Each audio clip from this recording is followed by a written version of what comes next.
Socrates. Okay, 1 second. Oh, Tyler's still muted. And how do I not have my video? Gallery. There we go. That should work. Hello.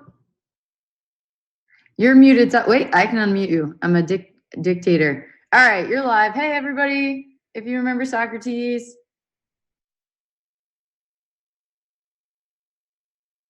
Socrates, try talking so that we know that it works. Hello, can you hear me? Yeah, you're perfect. Turn on the recording. No way, not yet. Although we could actually. Maybe we turn on the recording. I think Tyler's changing. Okay, this is good. Okay, I am going to turn on the recording. This is going to be fun. But actually, let's keep Tyler unmuted. Okay, in the meantime, Socrates, tell us about yourself, or more like everybody else watching. You are partnering, and we are writing a book, and this is super exciting. You kicked Tyler out of the Vegas poker tournament. You tried to teach me, and I epically failed. You built all these charts. What's up? Yep. Well, shoot. Tell you about myself. I'm not sure how much you want to know, but I'm a former financial advisor. I used to be in insurance and financial services for about 5 years before getting into trading full time. And before that, I was a professional poker player. So I tried to do my best to assist Leah heading into the unconfiscatable poker tournament. Unfortunately, she maybe got sick and might have missed a few lessons, might have had trouble understanding what I was trying to portray. But, you know, that's how it goes. Maybe next year we'll have more time to prepare. Well, you know what happened? So first of all, I was really tired.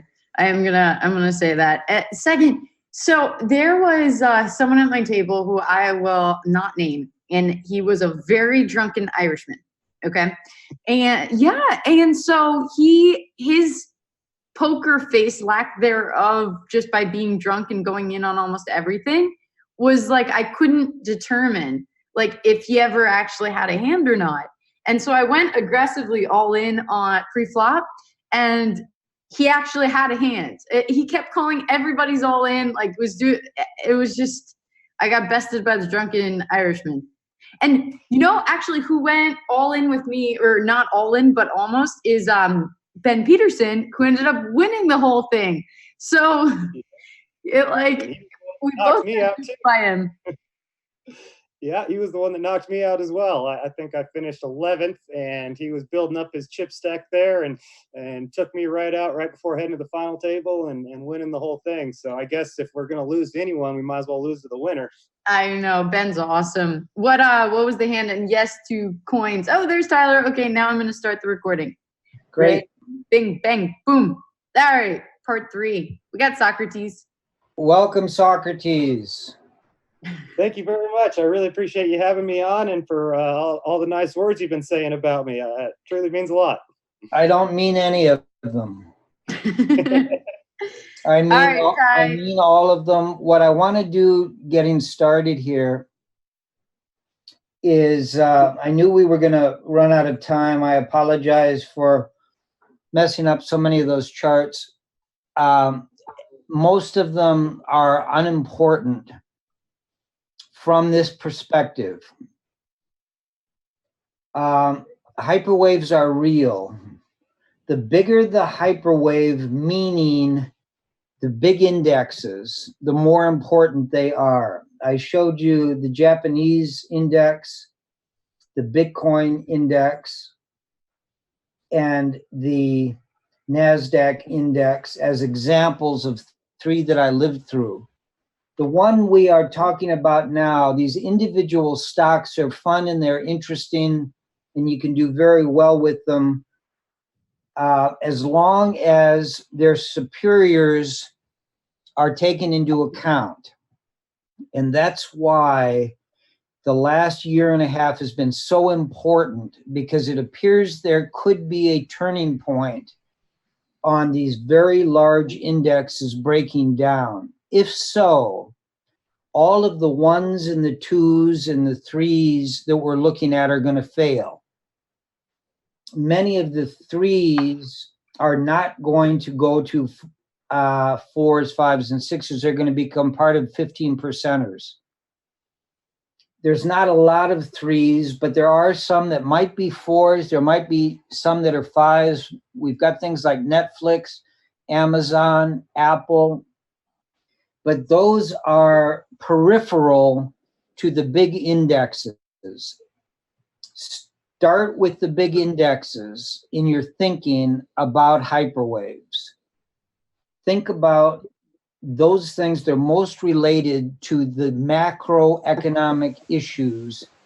And the one that we have identified is debt and credit. And that is a long topping process that after an 80-year bull market and bear market hyperwave in the 30-year US Treasury has indicated that that hyperwave is over and something new is beginning. We don't know what it is yet. There's no way to tell. But we're getting all kinds of indications that it is affecting many, many individual sectors, industries, and individual stocks. Don't get hung up on the individual stocks until you have got confirmation on the next level higher industries and next level higher sectors and next level higher the overall indexes that encompass all of them. They will determine all of your decisions in hyperwave about everything lower than they are. And the big debate that has been raging for the last year and a half is which way is this thing breaking, to the upside or the downside, meaning the US economy and US stock markets. We are now going to go in the last hour or hour and a half or however long it takes to do the job right, looking at the sprinkles on top of the icing on top of the cake. But many sprinkles happening at the same time can totally cover the icing, which can tell you something about maybe what kind of a cake you're about to eat.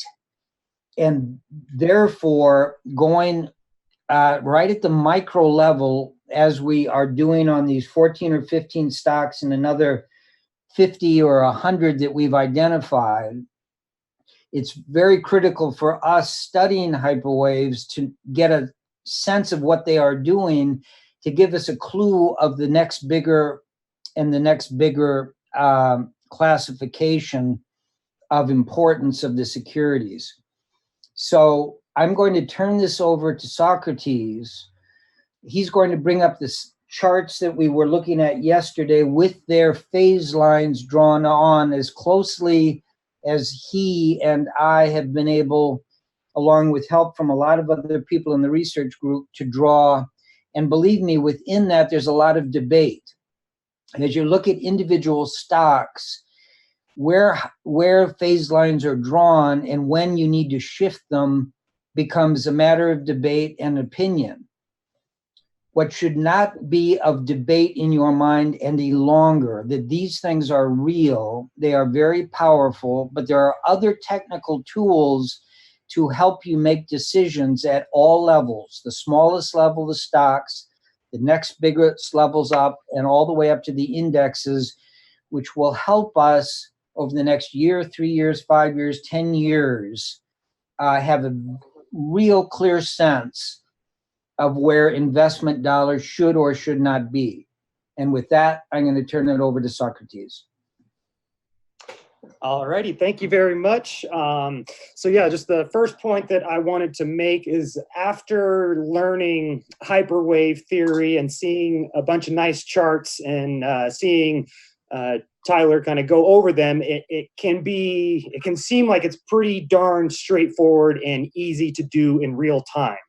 And I want to distinguish drawing hyperwaves versus trading hyperwaves. And that is something that you will find out anybody who attempts to trade them. It's two very, very different things. Looking at hyperwaves in hindsight, you see the archetype, you've seen it over and over again, you've seen 5, 10, 20, 50 of them, and it becomes pretty darn easy to follow the rules and draw a nice, pretty hyperwave. However, when it comes down to the time to make a decision of when I'm going to enter, that is when it really comes to life. And that's where it's very important to use all of the tools that you have at your disposal.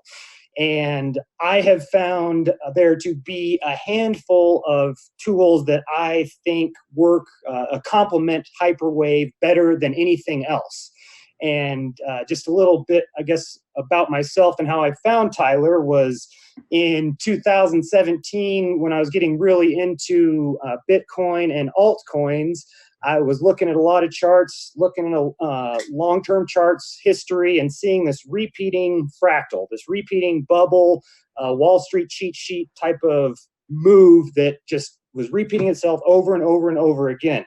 So I set out to try to figure out, how am I going to be able to make money off of these? How am I going to be able to trade them? I didn't know Tyler yet, and I went to Google, went online to see what is out there for trading in these parabolic markets. And there really is not much at all. I was really blown away by how little there was out there about trading in parabolic markets. So that's where I became very drawn to Tyler very quickly when he was outlining this game plan of here's how you do it, not just how you kind of recognize the different stages, but here's how you actually enter and here's how you actually exit. So that's, I glommed onto that very quickly. But before that, I kind of had a few of my own rules that seem to work very well to kind of help me recognize parabolic markets and when they are getting ready to advance. So if you guys want to let me screen share, I've got some things I would like to show. And just tell me when it is on screen share.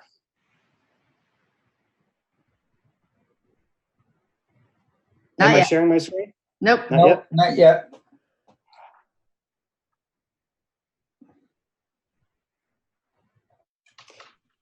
Oh, I guess Leah's not going to do it for me. I got to figure it out. Okay. Right at Don't the worry. bottom, right at the bottom of the screen, there's a green box with an arrow. It says share. Okay. There we go. There we Looks go. good. All right. So the only thing that I really found when I searched before finding Tyler was this article. It's actually a series of articles on Medium that I can link to that are written by this gentleman, Pethuel Pomoloi. I'm not sure how to pronounce that. But essentially, it is describing a system that was developed by, I'm assuming, a gentleman named Spyfrat. I have tried to figure out who that is, and Tyler might know, but the only first name I could find is him being called Cutie Spyfrat. Does that ring a bell to you at all, Tyler? It does not.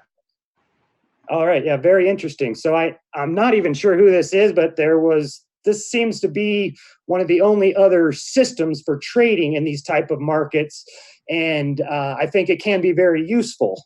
So this is something that we'll just very quickly talk about. I didn't have time to find, to add these to the charts, but this is something that you guys can maybe check out and see if it's something that you think would be worthwhile, worth using. So basically just 5 things right here. The RSI we're looking at, instead of the 14 period, we use the 30 period. And for anyone who is unfamiliar with that, I'm just going to show you very quickly how you can change that. So we pull up the RSI from the indicator list and we go to the settings icon. Let me just make this full screen.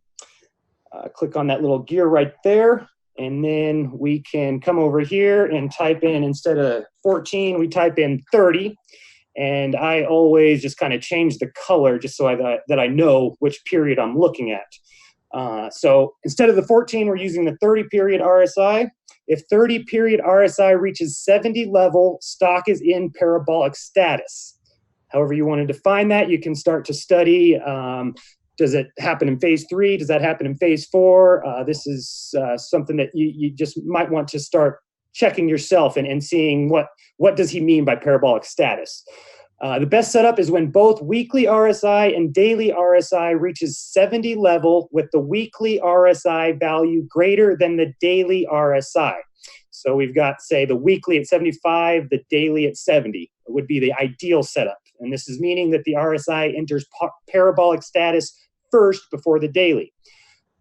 Next step down is if both weekly and daily RSI are in parabolic state, but the daily RSI overtakes the weekly RSI value, the stock is said to be in a parabolic high-risk state.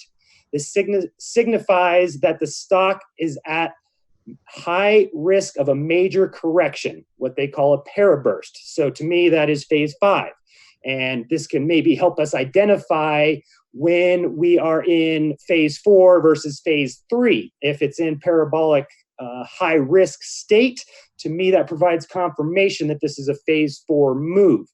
If both weekly and daily RSI enter 80 level or more, regardless of which one is greater, regardless if it's weekly above daily, the stock is said to be in extreme parabolic high risk state.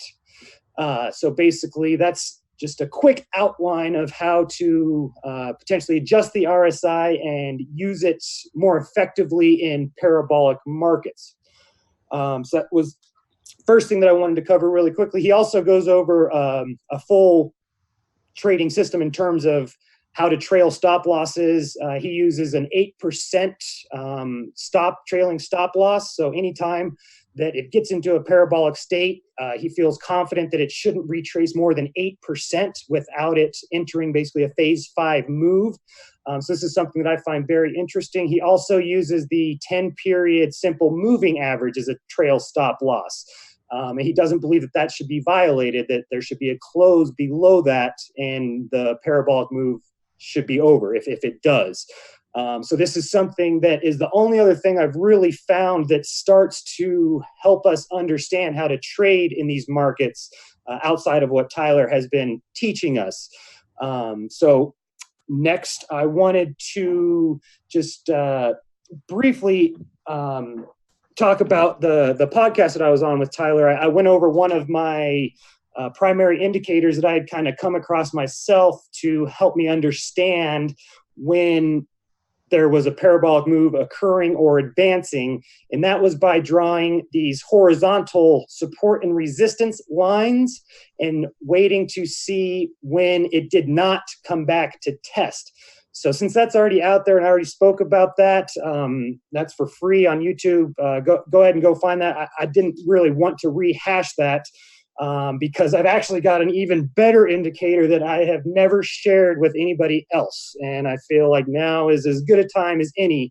And this has been one of my best ways to help me understand when we are getting ready to go on the next level of a parabolic move. So basically what I like to do is draw channels for the phases instead of just one support line, to add a parallel line on top. Even if there aren't any other places of, even if it only touches one place, that's okay with me, because I just make sure that this is parallel, and then I can put it right on top of the area that basically I would consider the top of the channel. And when it breaks out of the top of that channel is what indicates to me it is ready to go on to the next phase. So this is something that can be done in real time. Once you have identified the phase line, draw a parallel line to it and then add it to the kind of peak of that phase. And then you see once it breaks through that, it's kind of indicating, okay, we're ready to go off to the next phase. Even though this one returned and retested the horizontal area, I was still able to recognize it as progressing in its parabolic move because it had broken through this top of this channel and supported it on the pullback. And right here, it became a very high probability opportunity for me to go ahead and expect this move to accelerate. So you see that there. Let's go ahead and take a look at phase 3. We draw our parallel line, and I just like to keep it cohesive with the colors. So we move that on up to the kind of highs, and this one actually works out a little better. You notice how it is respecting that. This is more of a channel. It has multiple touch points, opposed to phase 2 just had that one touch point. So here we see that once we get, and I have noticed that there's going to be a lot of volatility when it tries to break out. So right here we've got that close above, which could make you very confident it's getting ready to make that next move. And boom, you get this huge engulfing candle that could absolutely scare you big time in if you're trading this in real time. So definitely expect some volatility to occur, but once it confidently breaks, then I am very confident that that's just going to keep progressing. So essentially, once we see this next close above, broke this all-time high, and then boom, we're off to phase 4. So this has been an indicator that is very powerful for me. We're going to go ahead and take a look at a couple other charts. And this is the Turkish lira, which I have been actively trading. It is one of my favorite current hyperwaves, just because it meets all of the guidelines so nicely. And this one really is a channel. This would be much more easy to identify in real time. So basically, we're drawing that parallel line there, move it on up here. And, I don't have the same sort of stipulations like Tyler, like rules where there needs to not be any close above or anything like that. I'm just trying to get a feel for where we are at in the market. And you kind of see that this volatility happens. We're breaking through it, and boom, we make a big move. We might be very confident that this is getting ready to really make that parabolic burst, that phase 4 move, but nope, it doesn't. It really comes back down. But then again, it is unable to come back and retest this old all-time high. So we should really be on red alert that this is absolutely ready for a parabolic advance. We kind of see this cup and handle action where the ICE line just lines up pretty nicely with the top of that channel. And once it breaks through both of those, supports it right here on this kind of pullback, and then we're off to the moon. So that is another pretty good example of that there.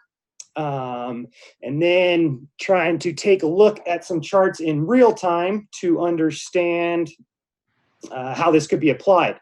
And this is the chart that really is bothering me more than anything else. I'm really troubled by this chart, and this just isn't a phase 4 move to me, but I don't know how else to draw it because it, with conviction, broke through the top of my channel and advanced hard after it. So here I would probably be putting it here, and then we see that volatility, head and shoulders action, find support. So and then it breaks through the top of my channel and makes a hard move. We're looking at 45-degree angle here. I mean, this is a big move. So let's maybe throw on the 30-period RSI, see if that can provide any help, because this really has troubled me. And I really want to label it phase 3 if it didn't bust through the top of this channel, because this just isn't really a phase 4 to me. The gains aren't really there. The angle isn't really there. There's just a lot about this that is troubling me. So this is one that would be a very good one to use all of the arrows in our quiver, as Tyler likes to put it, and I like to copy, to try to just get our best understanding of where we're at. So we go ahead and throw on the 30-period RSI. Did this ever reach the extreme high-risk state? No, it didn't. So that tells me that provides kind of further confirmation that this was not phase 4. I would really expect phase 4 to get up closer to 80 on this RSI. And it didn't even get over 75. So to me, that's further confirmation that this was not phase 4. Whereas this is my strongest tool in real time that wants me to label it phase 4. This says, no, it's not really. And the look isn't really there. So I'm kind of inclined to believe in the RSI, and I'm not really wanting to label this phase 4 just yet. So something else we could potentially put on, I prefer the EMA myself, just to kind of get an idea. Was this always staying above the 9 or like the 10 EMA in this kind of parabolic burst that I want to label phase 4? No, it's really not. So that provides me with further confirmation that no, this was not really a phase 4 move, because it didn't stick above this 10 period EMA. So that is one that I find very interesting, in that I've never really seen this before, where it breaks through the top of my channel with conviction, makes a big move afterwards, and then doesn't enter the next phase. So this is one that is troubling me, but I'm very interested to see what is going to happen next. There are too many other good opportunities to trade that I'm just staying away from this, but keeping a very close eye on how this is all going to resolve itself, essentially. So the next one that we can look at is the NASDAQ, which is a very... One second. Yep. Tyler, were you about to say something on the Apple chart? No, just that this is terrific. Keep on going. Every tool that you can use, first of all, you've got to understand that these things are real, and then you've got to try to separate those that are not working the way the rules show that they should be working. You have to bring in other tools to see where you are. I compare it to the difference between VFR and IFR in flying, which are visual flight rules, and IFR, where you're using instruments because you can't see outside the cockpit because of either clouds or fog or something else. When you cannot see clearly, you've got to go to other instruments to see where you are. And that's exactly what Socrates is now showing, is things that he has been using real time, not necessarily with answers, but with posing questions about assumptions that we're making. And that's unbelievably important. So please continue. All right. Yeah, that was a great analogy. Okay, so here we're taking a look at how this would apply to the NASDAQ. At first, I would be inclined to put this over here, and you see the volatility while it tries to break out. It does break out. It supports the throwback. I would expect the next big move to be off, but it doesn't. It kind of does something similar a little bit to what we're seeing with Apple, in the sense that it does make a move, but not a next phase move. And then it kind of rolls over and finds support at this at our phase line. We're drawing this as phase 3 of a funky hyperwave. So now that didn't really work, and it didn't go off after breaking through, that tells me that, maybe this needs to be a little wider. So after we have more information up here, we adjust that. And that is essentially what I'm expecting to do with Apple here, is basically adjust it up here. That's what I'm thinking. So that is what I would have done. That is what I would have done here, where we had it here, it broke through, it moved, it kept going, and it accelerated a little, but it didn't enter the next phase. So it's very interesting to me that the confusion on this NASDAQ 100, right at that point where you were expecting a move up, was occurring exactly at the peak of the last hyperwave. That is definitely, yeah, sure enough. Absolutely. Right. I did not notice that. Very interesting. So yeah, go ahead and just kind of adjust that up a little bit.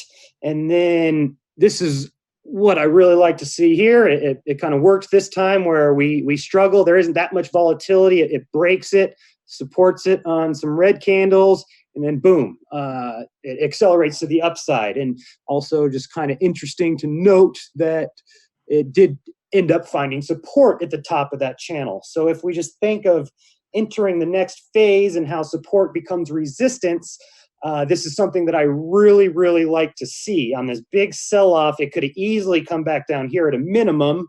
Like right here, we've got this unfilled horizontal gap that I like to watch out for. As long as it's not filling gaps on the corrections, then it's likely like a parabolic move opposed to a linear move.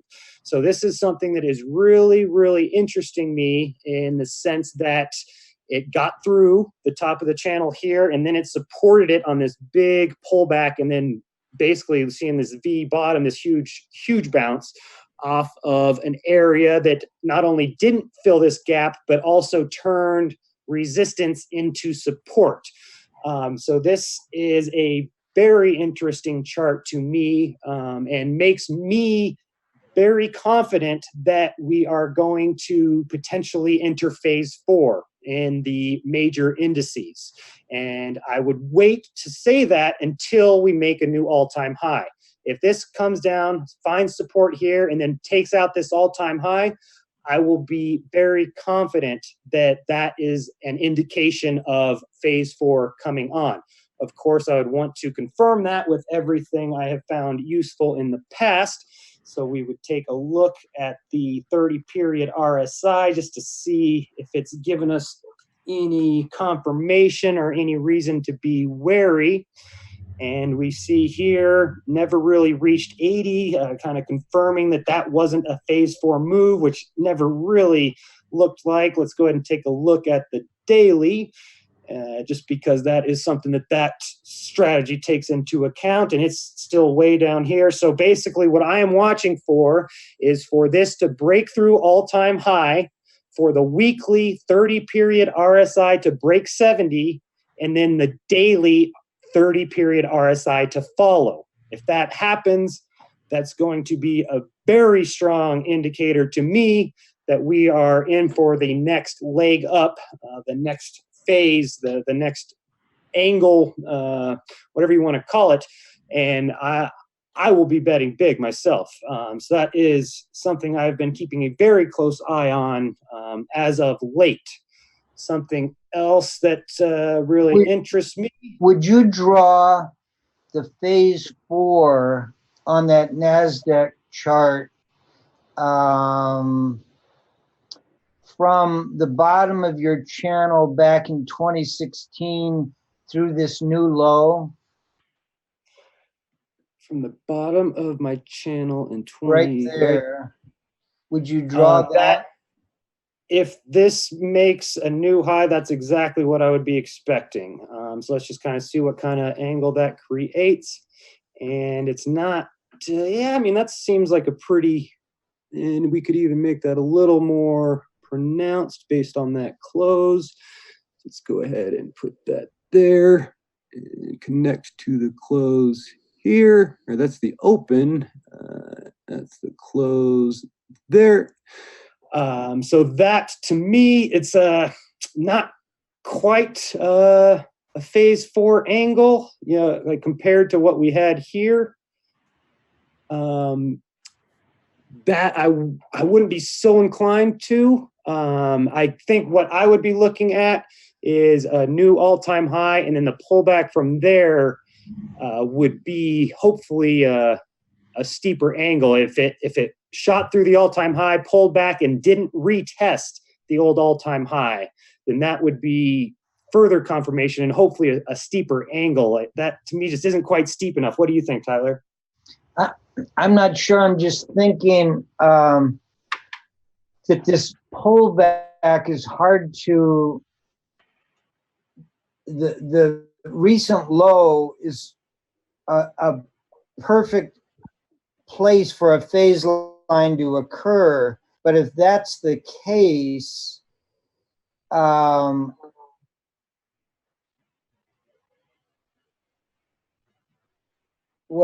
I guess the only other alternative would be to go sideways all the way to the phase 3 through the pink line and hold on the phase 3 line before it starts going up.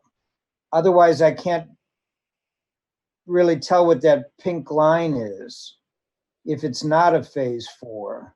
So either that phase 4 has got to be broken, or that pink line's got to be broken to the side and come back and retest the phase 3 before going higher. So here's kind of what I would be looking at is back here. This would kind of be the similar situation if we're looking back in the 95 to 98, where we broke through the top of the channel. This was with serious conviction. And then you kind of get a little pullback that would have looked like an ideal phase 4 line, but it doesn't really happen. But it makes a new all-time high, makes a new all-time high, and then eventually it gets there. So that's kind of how I would be looking at it, in the sense that we are kind of right in here. Let me see if I can highlight that for people. Kind of like that. Interesting. Yeah. Where it looks like there's something to draw there, but it just not. It's struggling. That's kind of how I would be viewing it. Just because this isn't quite it just isn't an angle for this. Would kind of be like the Apple phase 4, where it's like, yeah, I guess I'm drawing it in there because it meets all the guidelines, but it does not make me feel comfortable that I'm right.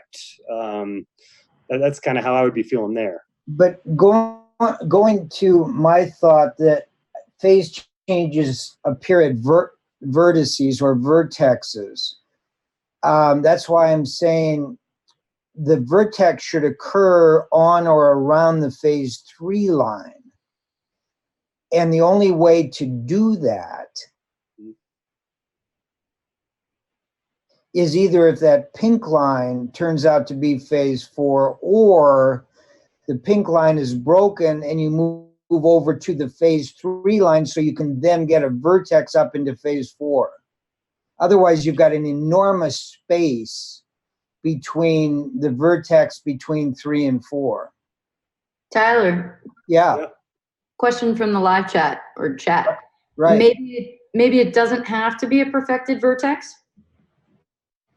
Well, that's possible. We've certainly seen them before. It's just that that's what you want to see.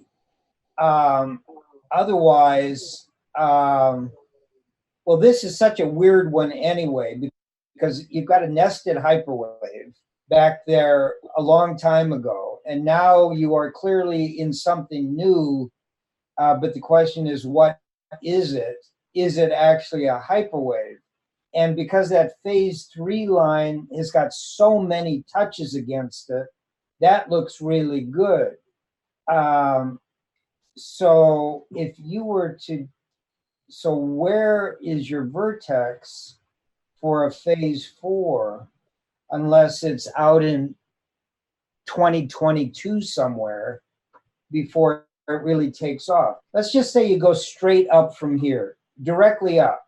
And you just keep going at the angle that the last 5 or 6 weeks are going. And you just keep going higher and higher and higher.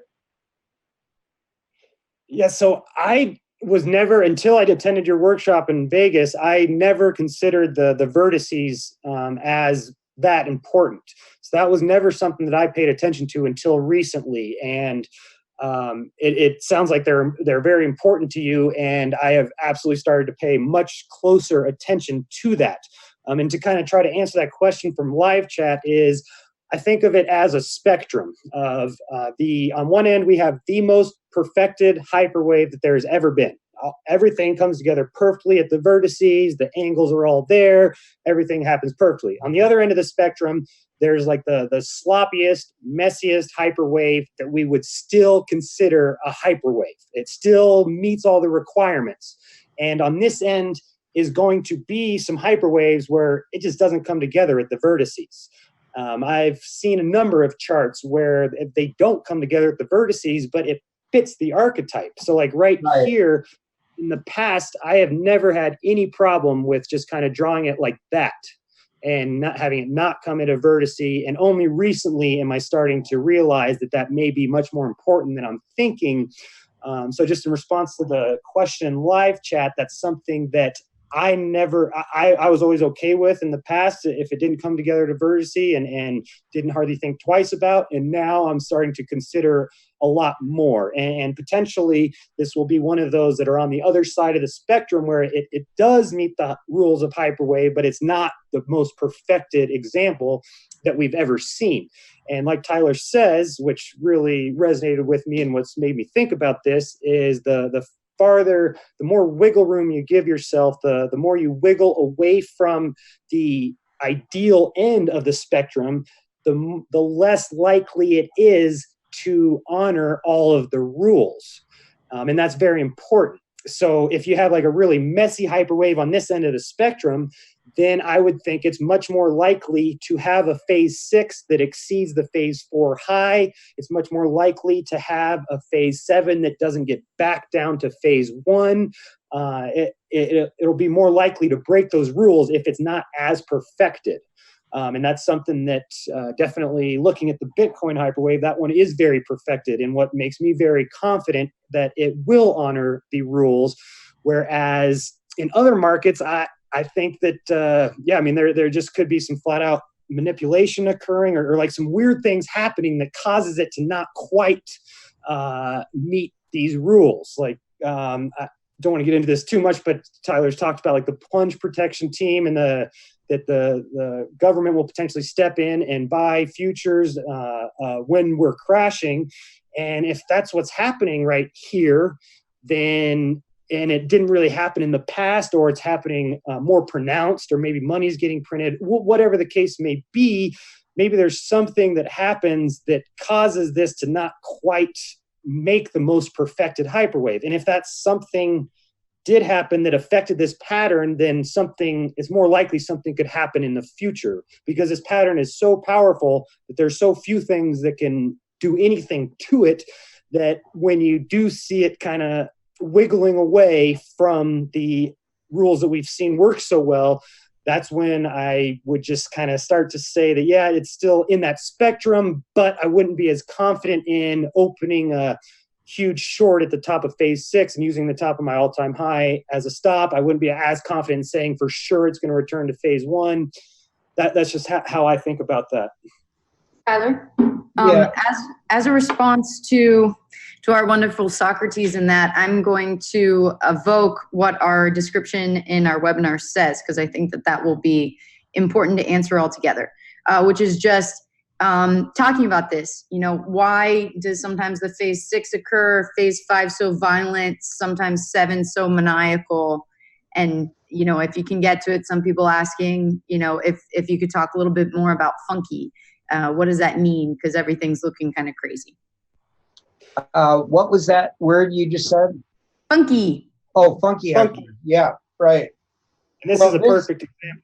Clearly, this is a funky Hyperwave. And the reason is because we did not return all the way down to phase 1 in 2003 or in 2009. You returned to phase 2, and therefore it held. And now we have taken out the highs of 2000, which means that this 3 is on the original Hyperwave, going all the way back to the beginning, well into the 1980s. So this is becoming an enormous Hyperwave that is actually a funky Hyperwave off of a phase 2. So that means a lot of things to me. Very quickly, the biggest we've ever seen is 80 years long. We are now looking at an enormous Hyperwave in which we are only in a phase 3 that has gone on for almost 10 years. a phase 3 that has gone on for almost 10 years. Now, if you say phase 4 is going to be half as long as a phase 3, or even a third as long, that means you're talking about a 3 to 5 year move up from these levels off of phase 3. That's why one thing that I'm thinking is that you had that 4 drawn correctly through the bottom of this last pullback, but you're beginning a run to something like 2025 potentially, in which, even though that angle doesn't look huge, the price can go enormously high. Remember that this is lagging the other big indexes tremendously. We only took out the peak in 2000 back 2.5 years ago. And since that peak, we have only gone from approximately 5,000, 4,800 up to 7,600, or something on the order of a 50% move, or a 25% to 30% move. Whereas back in 2000, the Dow was trying to get over 10,000, and we are now at 26,000. So the stock market in general is way ahead of this chart, which could very well mean that if we've got a 1 or 2 year bull market ahead of us, if the S&P can break above 2,800 and the Dow can break above, let's call it 27 or 28,000 up to 30,000, so that all of these are in line, this one's got a lot of catching up to do. And because I believe that the original hyperwave back in 1995 through 2000 in NASDAQ was based not on .com stocks, but was based on this macroeconomic event of new technology, it would be very easy to build a case for us going from 7,500 up to 20,000 on the NASDAQ over the same period of time that other markets worldwide are beginning to get stronger and stronger. Now, the flip side of everything I've just said is I am not yet confident that any of the other indexes are breaking out, even though they're trying to. And that would indicate, if they don't, that we have just seen the terminal move in the NASDAQ. And this pullback that we have seen actually broke a phase 4. The phase 4 line from the phase 3 up through that accelerated move to the top before this downturn. And we are indeed in a phase 6 right now. So that's the way I think about all of these things, is what are all the possibilities, and then step back and step back and step back and look at all the evidence, and don't draw any conclusions, but be prepared to be flexible enough to understand that what we're looking at isn't the price here. What we're looking at is the structure of this weird thing called a hyperwave. And that structure allows the price to do anything it wants as long as it doesn't break down these phase lines.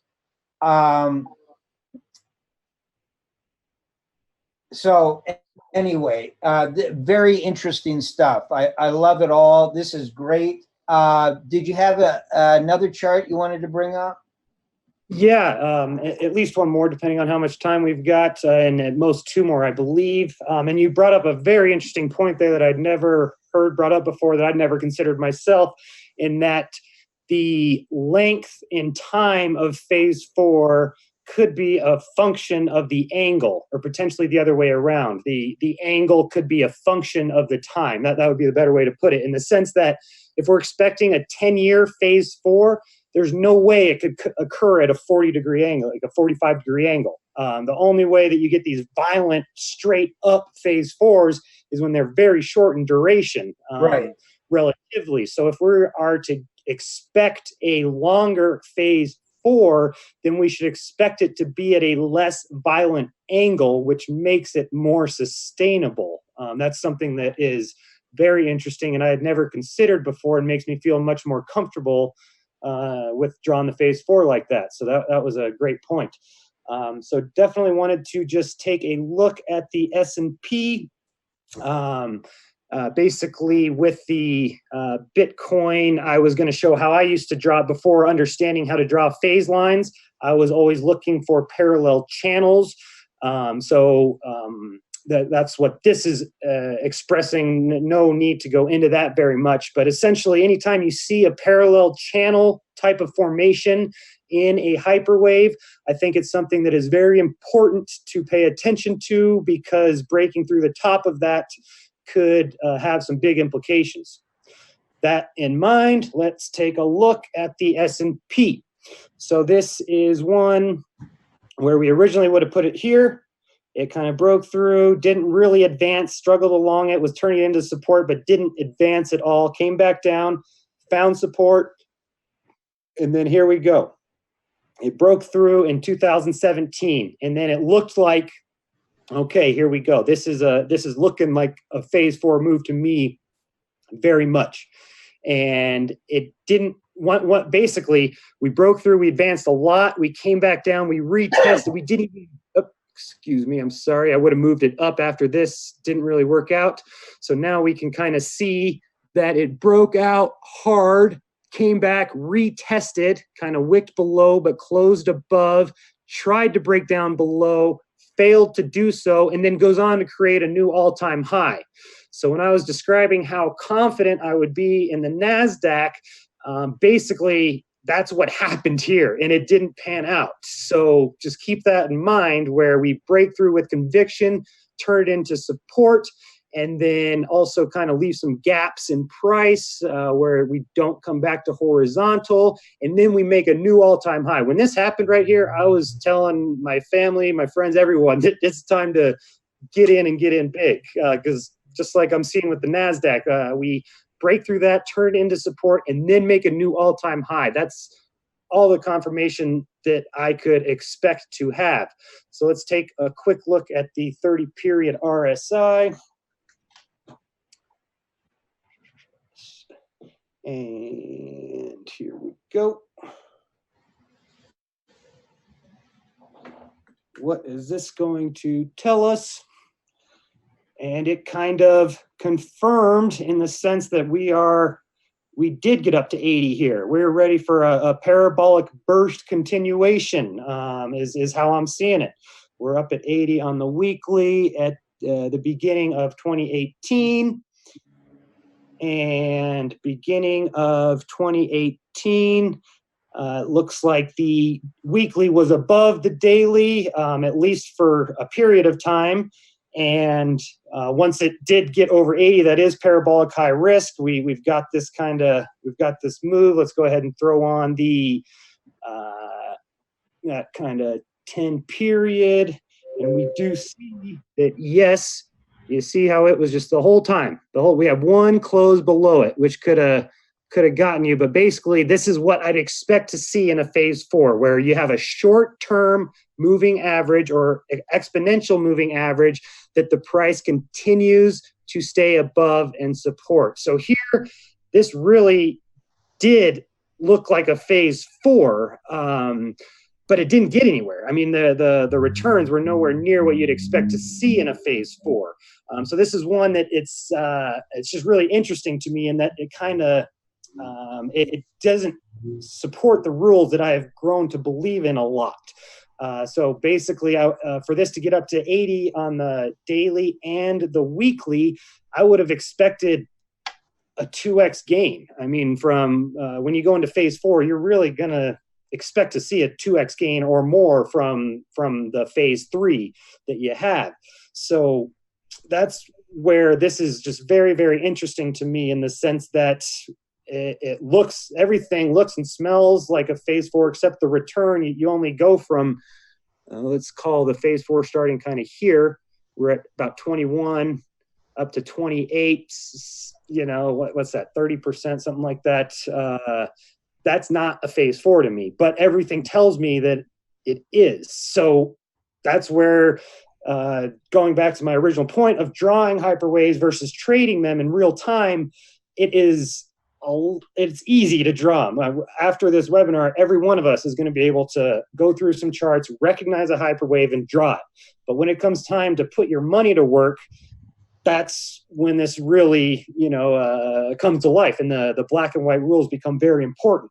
So here we are again, kind of retesting this, and if it is able to go ahead and break through it, it wicked off just beautifully, absolutely beautifully from essentially. You're seeing my chart here as this is all being labeled phase 4. So I'm just realizing how confusing that would be. But there's a number of ways that you can draw the S&P hyperwave, in the sense that I haven't seen anybody else really draw it this way and this long. Most are drawing it differently than this. So I'm just kind of realizing how confusing this may be, but it does point out just the original point I was trying to make of struggling to break through this horizontal line. When it does, you expect to see a big move. When that doesn't happen, definitely time to pay attention.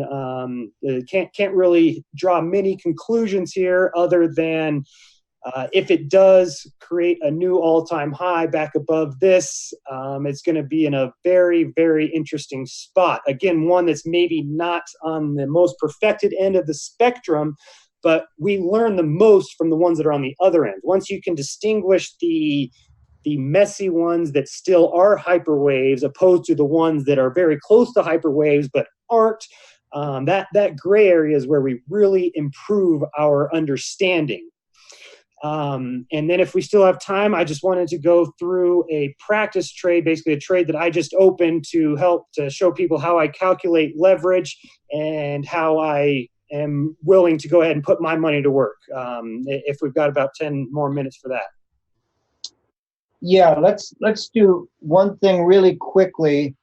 Why don't you get out of screen share? I'm going to pull up yesterday's charts, and we're going to go through the phase lines very quickly for those that missed it yesterday, that are joining us from Las Vegas. And then we will talk about ways of putting trades on, taking trades off. We'll run over, but that's okay. Anybody that wants to go through this with us, that will be good. I am going to go here, and then I am going to bring up, I think it's this one.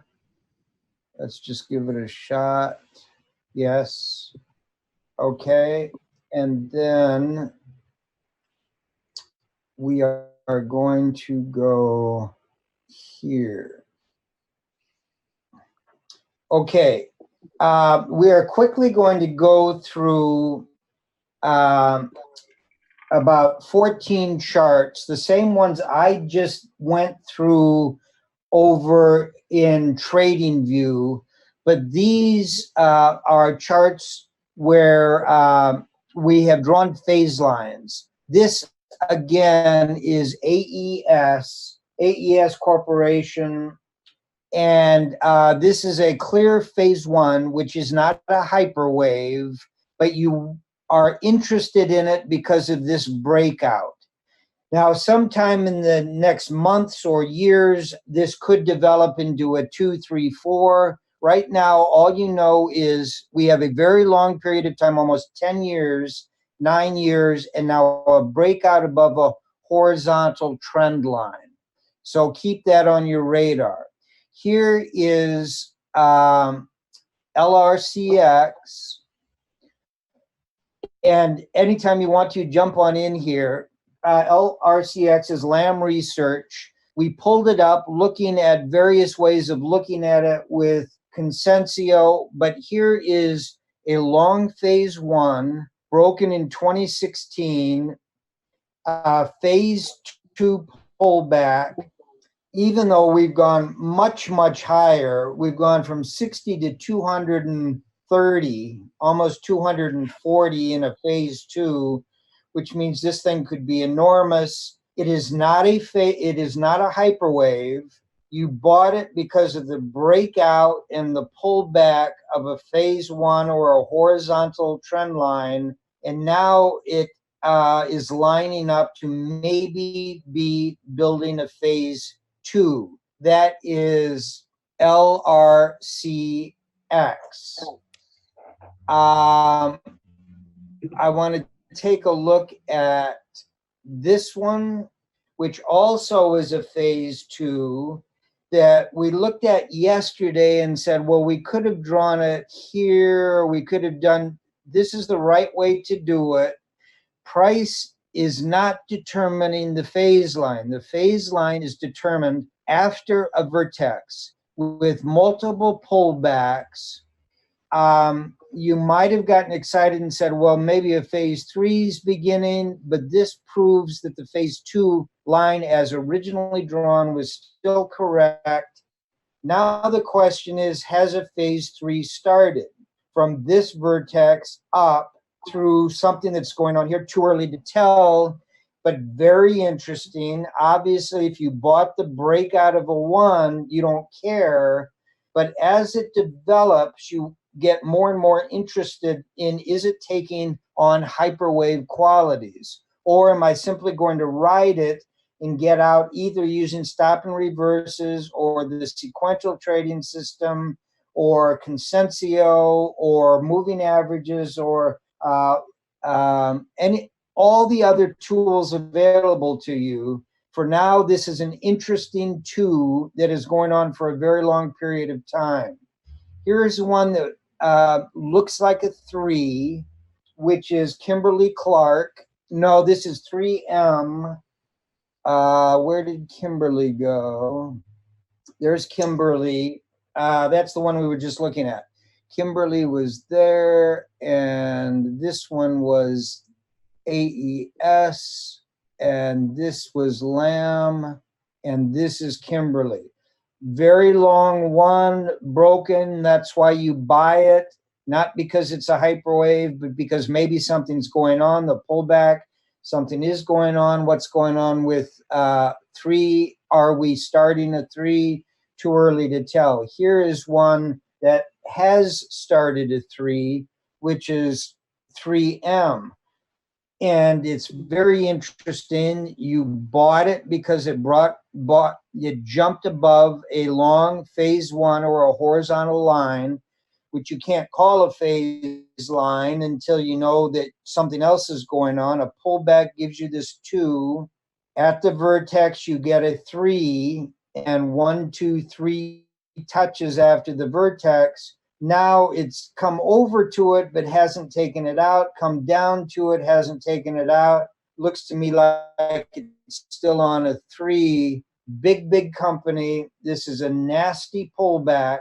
Consensio would have you mostly out. A lot of other things, stop and reverses, would have you out or thinking about being out way up here somewhere.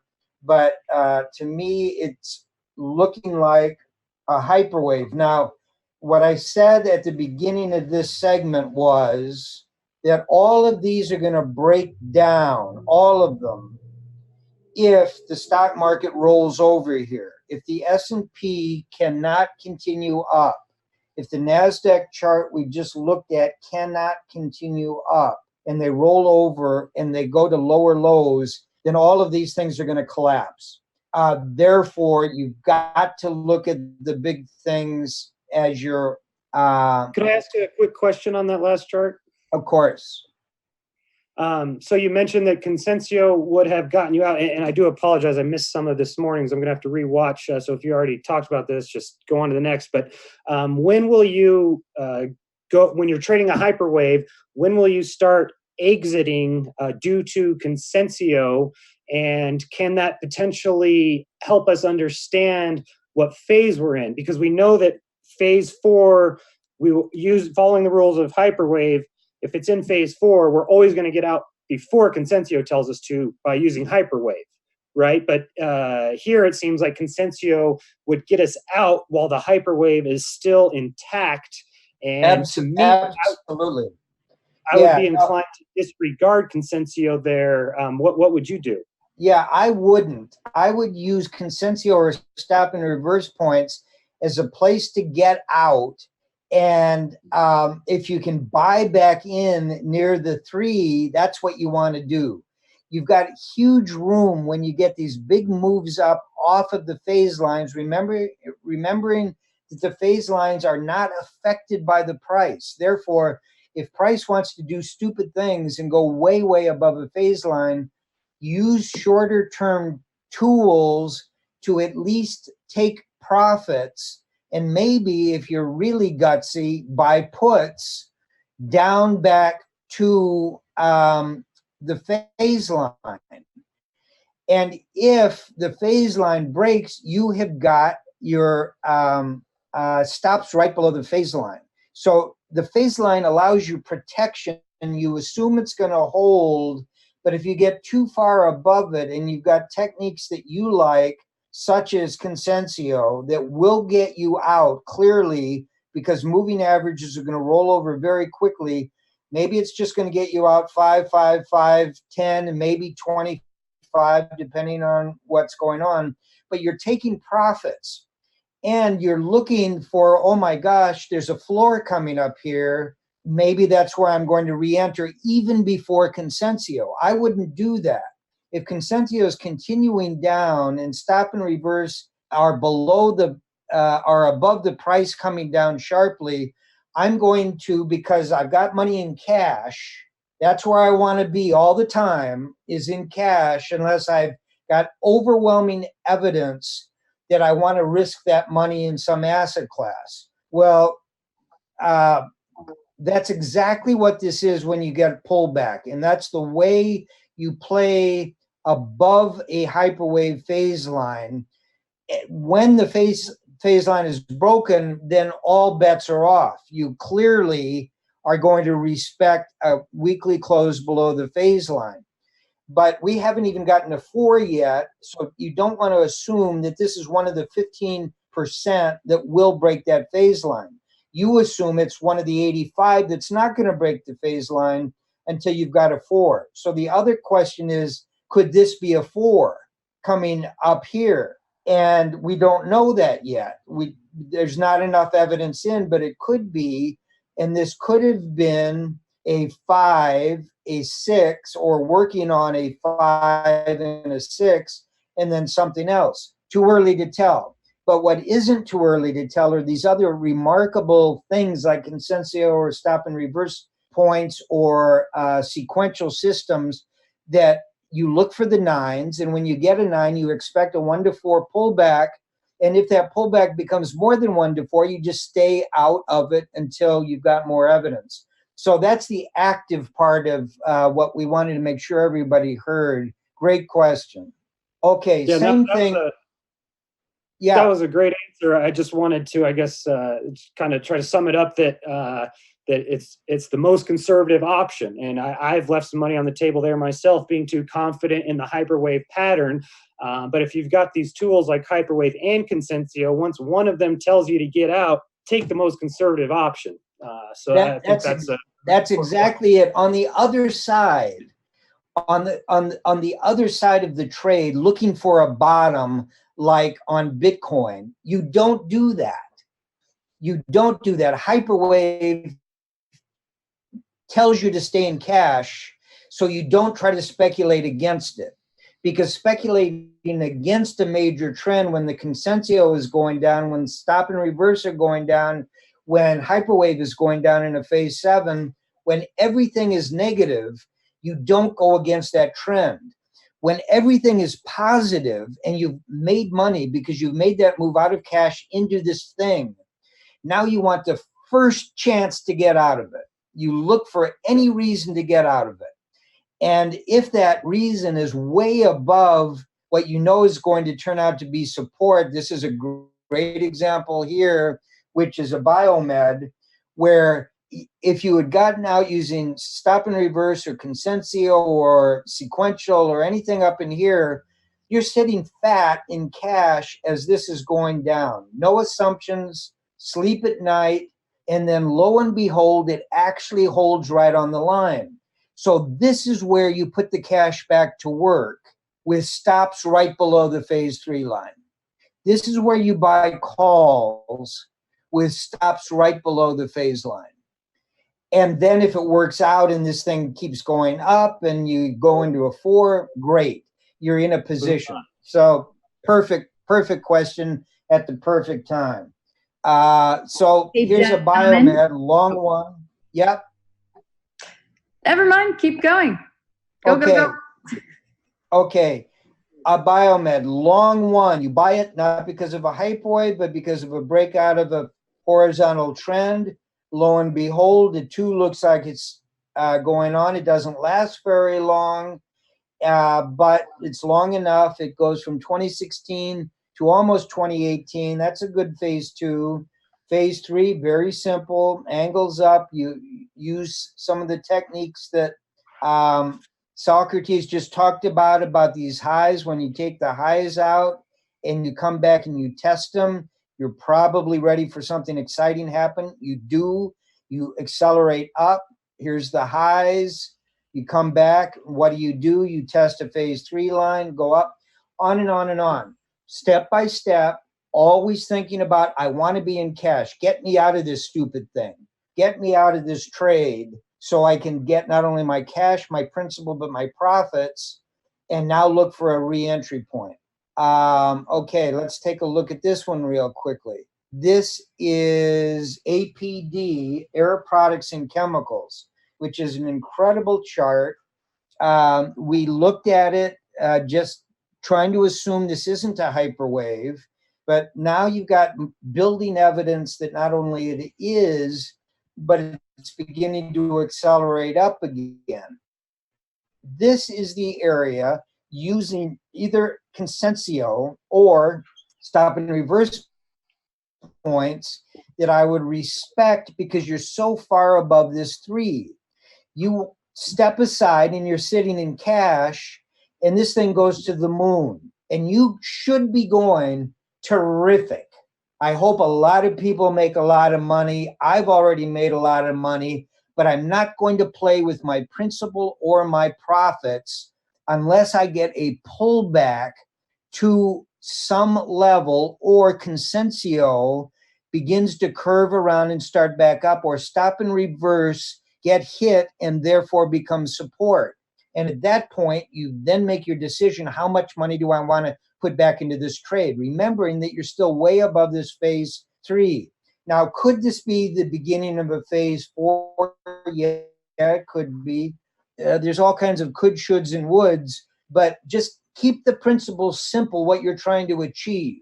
You're trying to take hard-earned dollars that you spent hours and days and weeks and months and years accumulating, and it's safe in cash. And now you're going to make a decision to move that somewhere else. You always want to be thinking of, I want out of this trade. I want out of this trade. I don't care if I don't get the very top. And Hyperwave gives you this unbelievable structure with which you can think about making those kind of decisions.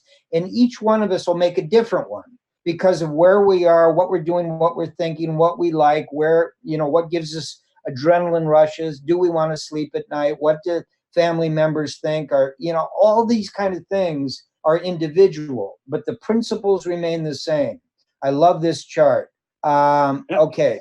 Yeah, go ahead. Real quick, to reiterate Please. your point with one of the favorite quotes I've ever heard that is, I really have taken to heart, is that if you're diligent about managing your risk, if you're diligent about managing your stop losses, then the winners will take care of themselves.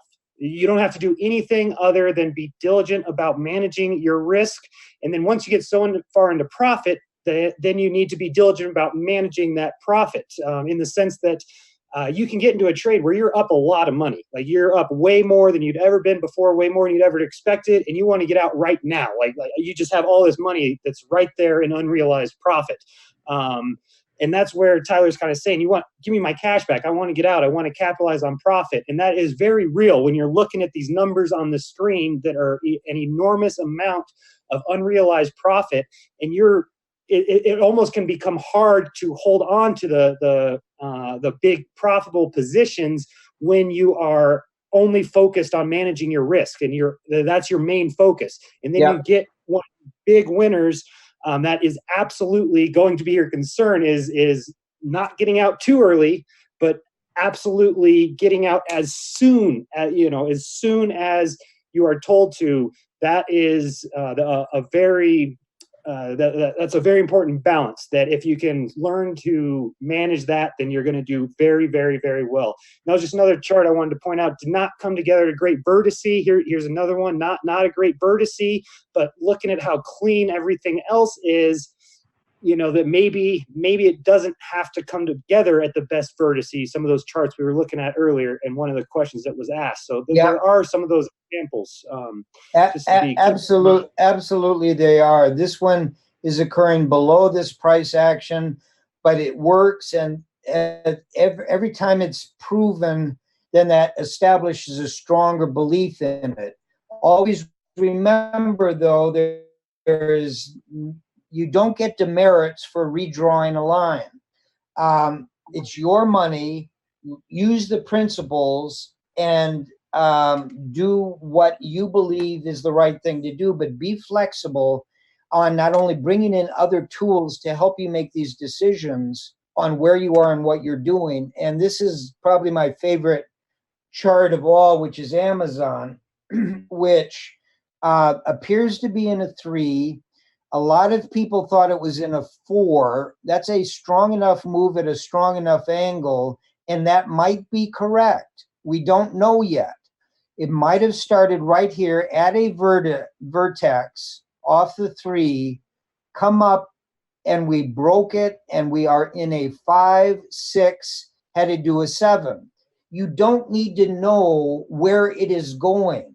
Just be aware of that possibility that this 3, even though it held here, is actually either a 5 coming down, and if broken, then not only was the 3 broken, or this 5 is real, and then you're going to get a 6 and a 7 after that. Or we haven't seen the 4 yet. You do not need to know the answer to that question to accurately play this, but you must be aware of exactly where we are and what we're doing. If the stock market rolls over, if the other FANG stocks roll over, this is a 5, 6, and a 7. You don't know that yet, but be aware of that as you're watching these. This Just one thing I've been watching on Amazon is that the top end of the channel that I like to draw, this last pullback, I would have loved to see it find support at the top end of the channel. That would have told me that potentially phase 4 hasn't happened yet. Since it didn't find support at the top end of the channel, I'm more leaning towards this being a phase 5 move. And anybody that was in Vegas, I drew this as a phase 4 and a phase 5. So this is a very, very interesting chart that can be interpreted in a lot of ways. And because it didn't find support at the top of my channel, it doesn't appear to be turning resistance into support, which just kind of leads me, I'm close to 50-50, but kind of leaning towards the phase 5, just looking at this chart in and of itself without looking at anything else. So that's just an area where I'd be. I know everybody's thinking of this, but you've got to keep this whole thing in mind. The world debt problem, the potential of the longest bull market in U.S. history running out of gas, some things beginning to show up in Netflix and Apple and Amazon, leaders, and we're not sure. We're not sure what it's telling us. But if the stock market rolls over here, this pattern has got an 85% and maybe more, depending if this is a 5, 6, and a 7 probability of Amazon returning to $100 a share. Now, forget Amazon. That's one of the sprinkles. Think about the cake. Think about what we're talking about here and why you need to be prepared mentally for all the possibilities that are developing on a worldwide basis, and why it's so critical for the S&P struggling right below 2,800 to just pop a little bit more, and for the S&P, NASDAQ, and the Dow to go to new highs, because then a lot of these sprinkles are going to resolve themselves into this is actually a 3, and we haven't even begun the 4 yet. And the same thing with these other charts that we're looking at. And that's why you want to don't end up focusing too much on any of the details until you've got a good, clear picture of the overall what's going on. This is AME, which is Amatech, another, very interesting 2 to a 3 around a vertex. 3 held very nicely over here after the big run up. Was this a 4? Maybe, maybe not. We're seeing a lot of charts that look like this, an acceleration off the 3. One of the reasons I was so glad that Socrates took the time to go through all of these charts in very different industries, very different sectors, is to show the similarity of where we are across many, many types of positions. Here is a potential for, which is Abbott Labs that we've talked about earlier. Very difficult to argue the 1. The 2 does not occur exactly. You could bring it back here. It's not going to throw things off that much. That's minor details. 1, 2, 3, 4, 5, 6, 7, 8, 9, 10 touches. That's a real phase line. The phase 3 is very short.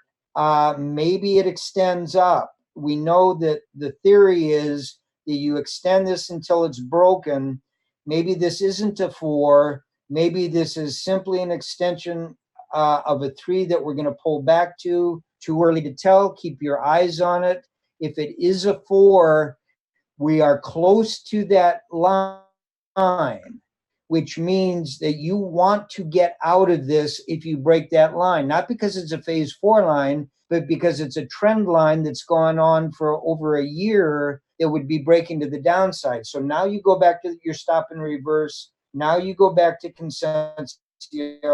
Now you go back to RSI, a lot of other things, but very interesting. Keep your eyes on that one.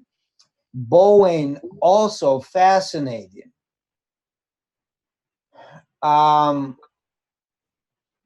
For obvious reasons. This huge move we just saw off of this thing that might have been a 4.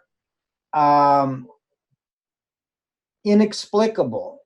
The 3 looks good. The 2 went on forever. So this is very hyperwave-ish. And we came right down to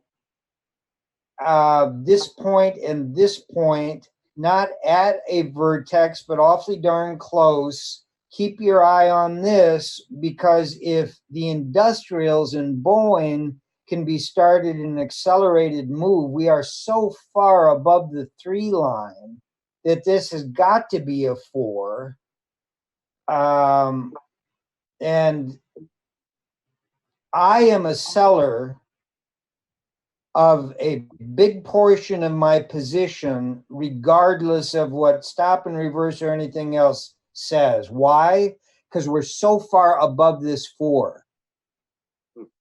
And I don't want that 4 to break with me having money in it. Is it possible this is going to go from 400 to 800? Well, where did you buy into this thing?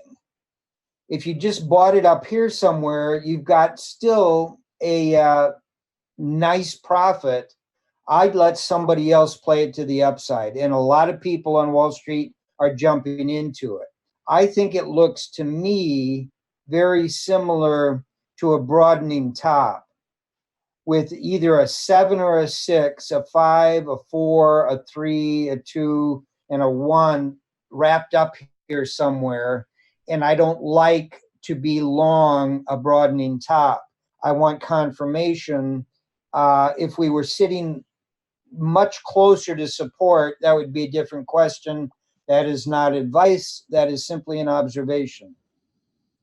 Quick question, if we have time, at what point would you not consider that a broadening top?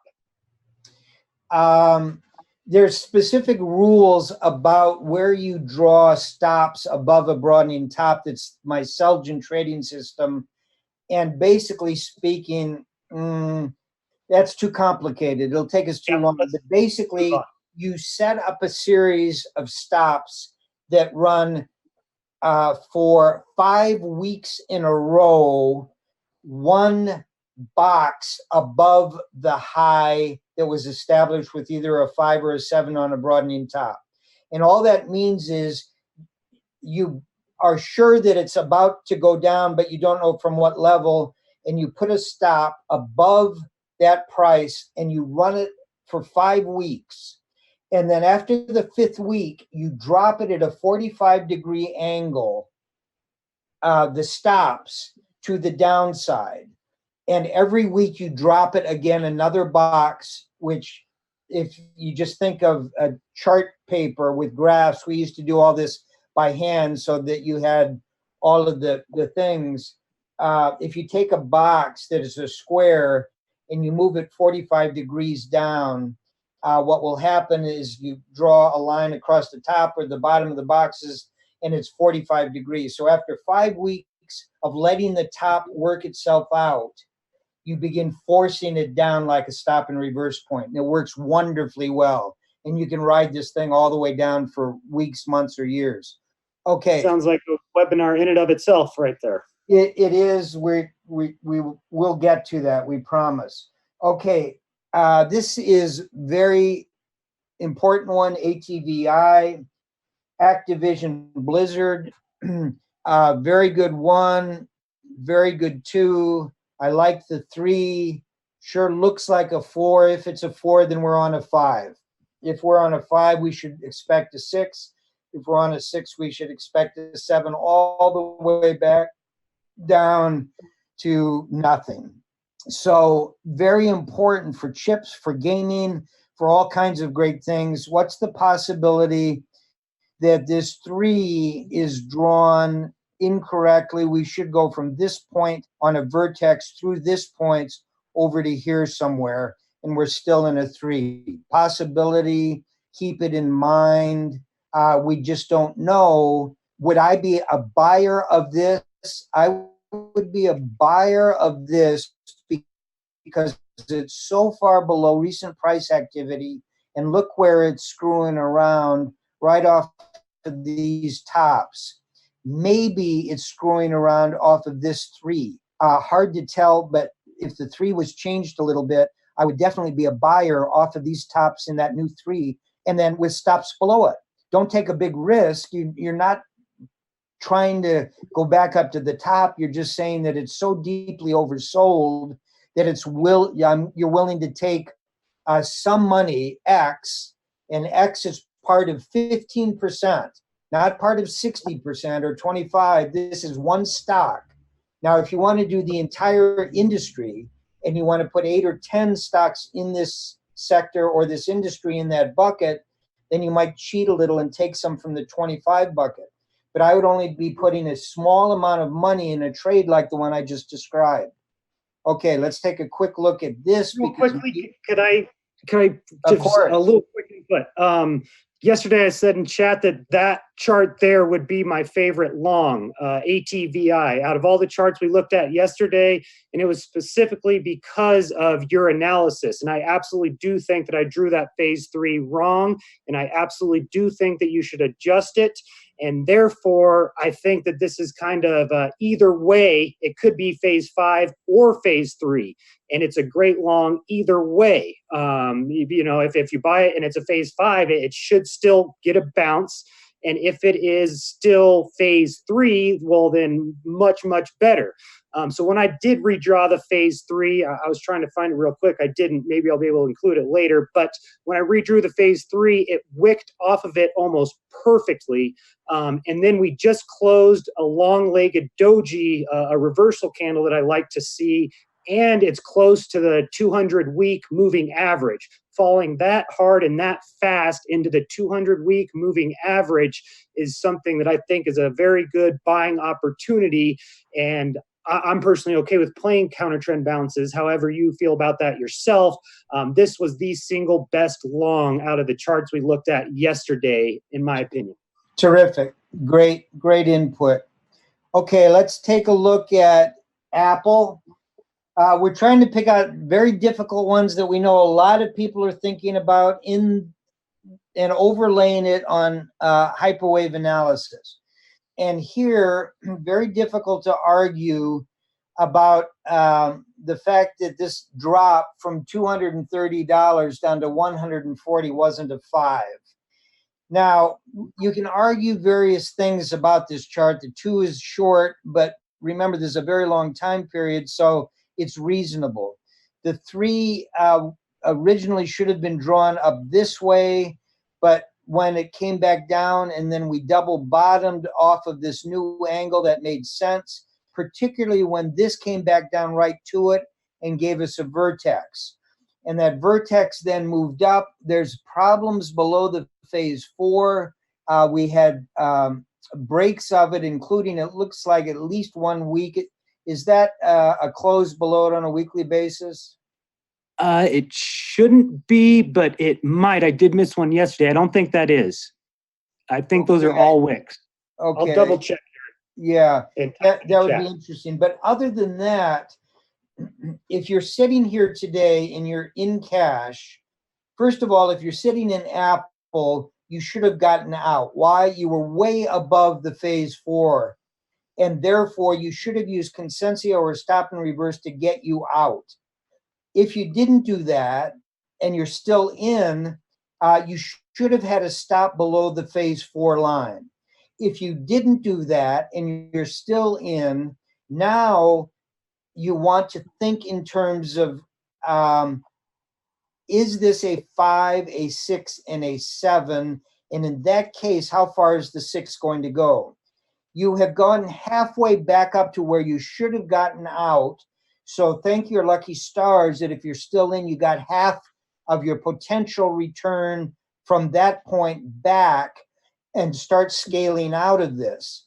If, on the other hand, what we've been saying about some of the other charts are true, and what this is a return to a phase 3, and we never were in a phase 4, then that's a different question entirely. We are holding this top very similar to what we did in the last chart with ATVI.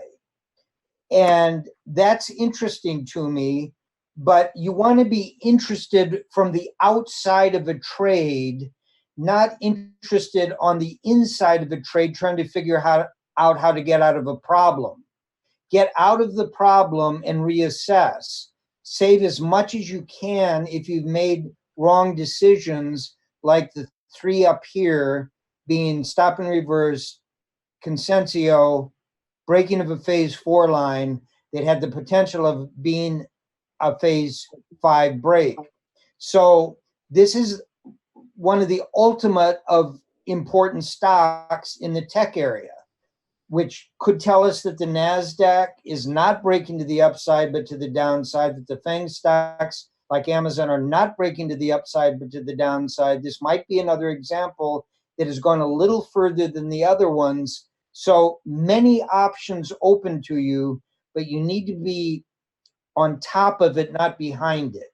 You've got to be thinking about it before it happens. What are you going to do if you thought this was a bottom because of this, and you thought this drop was so significant that you're willing to ladder out of a position you're still in, then pick your points at which you will start getting out, knowing that is this is a 5-6. It's not going to make it back up to the top. So pick a point, let's say up in here somewhere, which would be a pretty interesting looking 6 bounce, and begin getting out. Don't assume you're going to go to new highs. Get out here and hope it goes to new highs for everybody else in the world. And then you can reconfigure your decision. But what you've just done is gotten most of your profit back. And now you're sitting on the sides, letting the thing work its way out. Okay. We're way over time, but this discussion we're having is very interesting to me. And therefore... Keep it going, Ty. What's that? Keep it going. Okay, this one is GE. And I think we've got a great 1, 2, 3, 4, 5, 6, and we're in a 7. I can't read this chart any other way than that. People say, well, you should have drawn your 7 from here to here. You should have drawn your 7 from here to here. You should draw your 7 from here to here, which is the proper way of doing it from the very top, but you should be prepared to keep moving that 7 to the right. The 7 is the only of all the phases that is completely flexible because of the maniacal nature of what it's trying to tell you. These guys are trying to get back to phase 1. To me, they have already broken phase 2. Because they've broken phase 2, they cannot be a funky hyperwave. Maybe they turn out to be a hyperwave that never makes it back to phase 1, but I sure wouldn't be betting on that with this little move that we've had from 7 back up over 10. I think we've got to go back below $2 or $1 on General Electric based on hyperwave. One thing I'd like to add really quickly is what I find interesting but haven't had the chance to look into very much is how phase 7 can often create a Fibonacci fan. And when you're drawing trend lines, they get broken, and then you adjust the trend line, you keep adjusting, that starts to create a Fibonacci fan, which will give you a target of basically where you're drawing the trend line from. So a lot of phase 7s that continue to break that trend line, they start to create what looks like a Fibonacci fan, which gives you a target back up at basically the top of phase 6 or even at the all-time high. So that's something that I find very interesting and want to consider more. And anybody else out there, give that some thought. Great idea. Great thought. I wish I had had the time to do a lot more Fibonacci work on hyperwaves. That's a whole area of study for people in terms of where the vectors, the vertices are, and also how high you eventually go and all of the rest of it. I just haven't had the time to do it. So another very important area, I think, to be considered. Okay, we're getting right down to the last ones. This is Netflix. This stupid 2 just drives me nuts, but it's there. So I think you can extend the 1 over, and all of this action is taking place above a 1, and the 2 doesn't actually start till over here. But I have no explanation for what the heck that is. Let's put that aside for a second and go through the 2, 3, the 4. We've got several people that have been playing this from the 3 into the 4. It looked like the 4 was coming to an end, and then it shot all the way up. The 5 looked good. The 6 looks good. Didn't get back up to the top. The size of them relative to everything looked okay. Then it all falls apart, and here we go all the way. Now we get this move back up to what potentially is a 7. I always draw the 7 from the very top, but it doesn't matter where you draw it from. Just know it's going to drive you crazy. Okay, what's possible here? What's possible here is that this 3 has held, and we never had a 4. We've seen that on 3 or 4 charts. Don't forget to extend your trend lines, particularly when you're going up into what you think is the final move. And simply by extending this 3 and maybe just pushing it a little bit, if that holds that point, then at worst, it could be a funky hyperwave. At best, you never had a 4. And all of this activity is above a giant 3 that's going to get even bigger into a much bigger 4 at some point in the future. You don't know. There's no way to tell.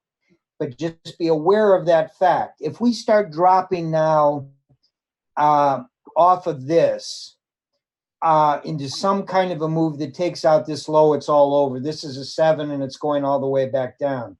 What does it mean for Netflix to go back to 20 bucks a share, 10 bucks a share? I have no idea, but my imagination tells me that the market in general has got to have rolled over and we've begun a big bear market. And now all of a sudden in play is the big kahuna, which is the debt problem. So you don't want to be, you've got to keep flexible on all of these things. I would be selling this. Why? Because this move has come up to a trend line unless it breaks it. So I've got to stop right above that line. I'm not going to take any risk on it. I will sell this with a buy stop slightly above the line. And if I'm right and this begins to come down, even down in here somewhere, that's great. I'll take my profit on the trade. If it breaks above this, I'm out of the trade and I'm waiting to see what happens at this 6. Maybe this is all part of a 6 and this is all a 5 down to here. And this is a 6 that then might go up to here and then might come back down. You don't know. Don't guess. No reason to guess, but list all of your options. Stay very, very flexible. And that is, I am going to say that at 4:43, we've already run over 45 minutes. But I want Tyler, to. if you don't mind, sorry, just trying to interrupt real quick. It'll take me about 10 minutes to go through a practice I trade. want to see that. That's what I was going to say. Before we end, I do want to, I said that I wanted to hear what you say about this thing. So please go ahead. I'm going to keep, what I'm going to do is I'm going to stop sharing. Just want everybody to look at this chart one more time. This is real. This is not Sasquatch. This is a real thing. Use it. Fantastic. Thank you for letting me continue going over. And I believe, am I on screen share now? Is this? No. Not yet. Is Go your to the face? bottom, the green box. Is that? No. Let's see. Share screen. Yep. Share. Yeah, there you go. You're good. Look at you golfing. Sure enough, played in a virtual golf tournament. That was quite a bit of fun. We ended up finishing second. We buried the last 3 holes to finish second place, and we lost by 1 to our best friends who were there watching us. So very that nice. was quite fun. All right, let me move this to the side. So like I said, this has been one of my favorites to trade. Have been watching it closely, so just want to go through. I am proponent of using leverage. Like Tyler said, if you've got a good opportunity, I see no reason not to use leverage. And, as long as you're diligently managing your risk, if you're a profitable trader, if you've got a profitable system, then leverage is only going to exacerbate your wins. Whereas if you're a losing trader, then leverage is only going to make you lose faster. I mean, it's pretty much as simple as that. And one more point, that if your stop loss is inside your liquidation price, then I see no reason not to use leverage. If I am always going to be stopped out before I'm going to be liquidated, then why not use that leverage. That's just how I firmly feel about that. So if anybody has any arguments there, I would love to hear it. So this line isn't quite as important. So basically, I was looking at longing here, and I did get stopped out of my position originally because I was looking at this kind of channel breaking. We've got this kind of cup and handle action, this horizontal breaking through. Looks like we're going to the next phase, sure enough. So we get this correction here. We've got one correction, and right here is where that started. So we connect here to the first correction, and wouldn't you know it, that the price really respected that and really made it look like we've got a winning trade on our hands. And often you might be following a shorter time frame than the weekly, and you can start to get pretty excited when you see this trend line that you draw just really get respected over and over and over and over again. So I was building a position, feeling very confident. And then sure enough, we get the weekly close below right here. I remember typing in chat like, holy cow, like, this is below, but it's so close that I just can't imagine closing my trade right now. It was so close that I went ahead and let that ride. And once we got this close, okay, I'm out. And I'm considering shorting. And I remember talking to somebody privately about I'm not going to short because we got this horizontal support right here. So what I ideally wanted to see for a short was a return to that, a dead cat bounce to like that. And then this is where I was going to pull the trigger on a short. That didn't happen. Instead, it seems like we are finding support at a double bottom, and this just looks like an ideal big W to me. So I see that we are not returning here. We are finding support here. So now I'm like, okay, what's going on? Did I draw my phase line wrong? Could we be potentially using a different area? And I don't see why not. Instead of using this correction, we're using this next one here and seeing that it is kind of lining up like that. So here is a good example of trying to figure this out in real time and putting your money to work. When and where is it worth the risk? So right here, I decided it was worth the risk. After we got this last close on Friday, I just wanted to see a close above this close, and I was going to start putting my money back to work, mainly because this big W pattern really is a very reliable pattern in Forex specifically. If you are unfamiliar, just look up Bulkowski Big W. That is one that I really just, I like. I am a proponent of double bottoms. I kind of disagree with many others in that sense. So here I am looking at this, which gives me a minimum target of a return to here. And I only really care about risk versus reward. What is the ratio? If it's a 1-to-1 risk reward, that does not excite me in the slightest. If it is a 5-to-1 risk reward, let's talk about it. Okay, so here I am looking at a pretty clear stop loss that's well defined at this horizontal support area. If you like, you can throw on the parabolic SARs to confirm that. Nope, doesn't work because the SARs are bearish. Maybe that tells you to hold off and not enter yet. Me, I feel comfortable right here because the stop loss is so well defined and the risk reward is so good. So here's how I would calculate my risk. And I was looking for my phone so that I could get my calculator, but I don't have it, so be it. So I'm looking at price of, first I start with my stop loss. And something else I wanted to say about leverage is the amount of leverage that you use doesn't matter as far as I'm concerned. As long as you know where your stop loss is and your liquidation price, the amount of leverage is irrelevant. All that I care about is how much money am I going to lose? How much money am I risking? If I'm standing to lose $500 on a trade, I don't care if it's 100x or 1x. It's $500. That's the metric that I care about. So first of all, I'm going to start with where's my stop loss, and I always give myself just a little bit of wiggle room. Like I might notice this candle here is just a little lower, you know, to save me from a trap, something like that. So I'm going to go with 5.07 as my stop. Write that down on a piece of paper.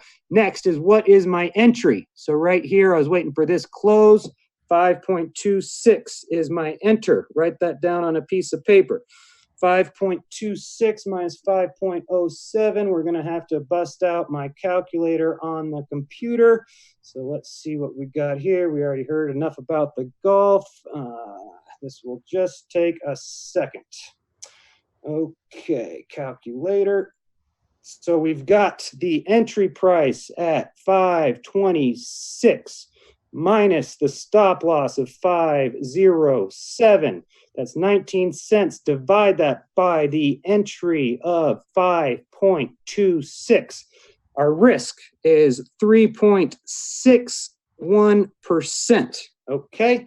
Our minimum target, I'm always very conservative with my targets. I take the most conservative target I can. If this works out, I absolutely plan on holding a large portion of the position through an all-time high. I will basically trim. I'll take about 30% profit here, but this is what I'm going to use to understand my risk reward, such that this is, if I give myself a 5-to-1 risk reward, I know for sure that that is a realistic risk reward, opposed to kind of fudging it to make it look better than it really is. So whatever risk reward I get here, I'm going to know that actually I expect even more reward, because this is a hyperwave that could really take off if it does break through that all-time high. So we're looking at $7.22 for the first profit take. If we go 7.22 minus our entry of 5.26, we get 196 divided by 5.26. We've got 37% versus 3.61%. We are looking at almost a 10-to-1 risk-reward ratio. Let's just get that exactly, because that's how I like to do it. We'll do 37 divided by 36. So right there, over a 10-to-1. We got 10.27 to 1 risk reward, and that is the minimum. I really think that if this gets above, if this retests the all-time high, it's going to break. This isn't advice. This is how I'm thinking. This is how I trade. I really think that if this does bounce from here, it's going to create a new all-time high. And if that happens, I think it'll get through 10. I mean, the 10 to 1 risk reward ratio is very conservative in my mind. It could be much more than that. So, all right, we've got a great risk reward situation. We now need to figure out, how much do we want to enter? How big of a position do we want to take? So for me, I ask myself, how much do I want to risk? I don't ask myself how big I can get this position. How much do I want to risk? And that's a function of my trading role. If I've got, let's say, we're just going to use easy numbers. I've got $10,000 in my trading role. I really never want to risk more than about 2% of what my trading role is. So just to make sure I don't make an idiot out of myself, I'm going to type this into the calculator. That tells me $200. I don't want to risk more than $200. That's the max. So if it's a trade I'm not very confident in, I'll risk closer to 1%, closer to 100. This is a trade I am very confident in, so I will be going with the full $200. So what I do here is I do 200 divided by the risk that we calculated. That's why it's important to write all this down. The risk that we calculated is 3.61. So 200 divided by 0.0361. That gives us $5,540. So that is going to be the exposure, because if we enter $5,540 and we get stopped out at 0.0361, boom, we just lost $200. We understand what our risk is. We're diligently managing our risk. We're going to let the profits take care of themselves. So that's essentially what I was doing here. I lost, no big deal. If I only need to be right 1 out of 8 times, basically, if I'm working with this kind of risk reward. So taking a loss is absolutely no big deal. So now we understand that our exposure is going to be $5,540. Now we want to calculate our leverage. How much leverage can we use and still have this stop loss in place, still have this trade how I want it to be? So essentially what we are going to do is go 100, I think I'm remembering this right. I'm moving quick to try to help time strengths, and that's right. So we do 100 divided by the risk, but you use a whole number. So this is something you might have to work through a couple times yourself, but okay, so you got our risk is 3.61%. So instead of using the percentage, we use the whole number. 100 divided by 3.61. 3.61 is our risk. That gives us 27.7. So basically, we can use 27x leverage on this and still be comfortable that if we still have our stop loss in place. I mean, it just doesn't matter to me. My liquidation price is a little lower than my stop loss. So why not use that leverage? And why not? And we're starting with the most important part, which is how much we're risking. And from that, we're able to determine how much leverage we are able to use. And that is a function of where our stop loss is, how much risk we're taking, such that we are never going to be in danger of getting liquidated before we actually want to get out.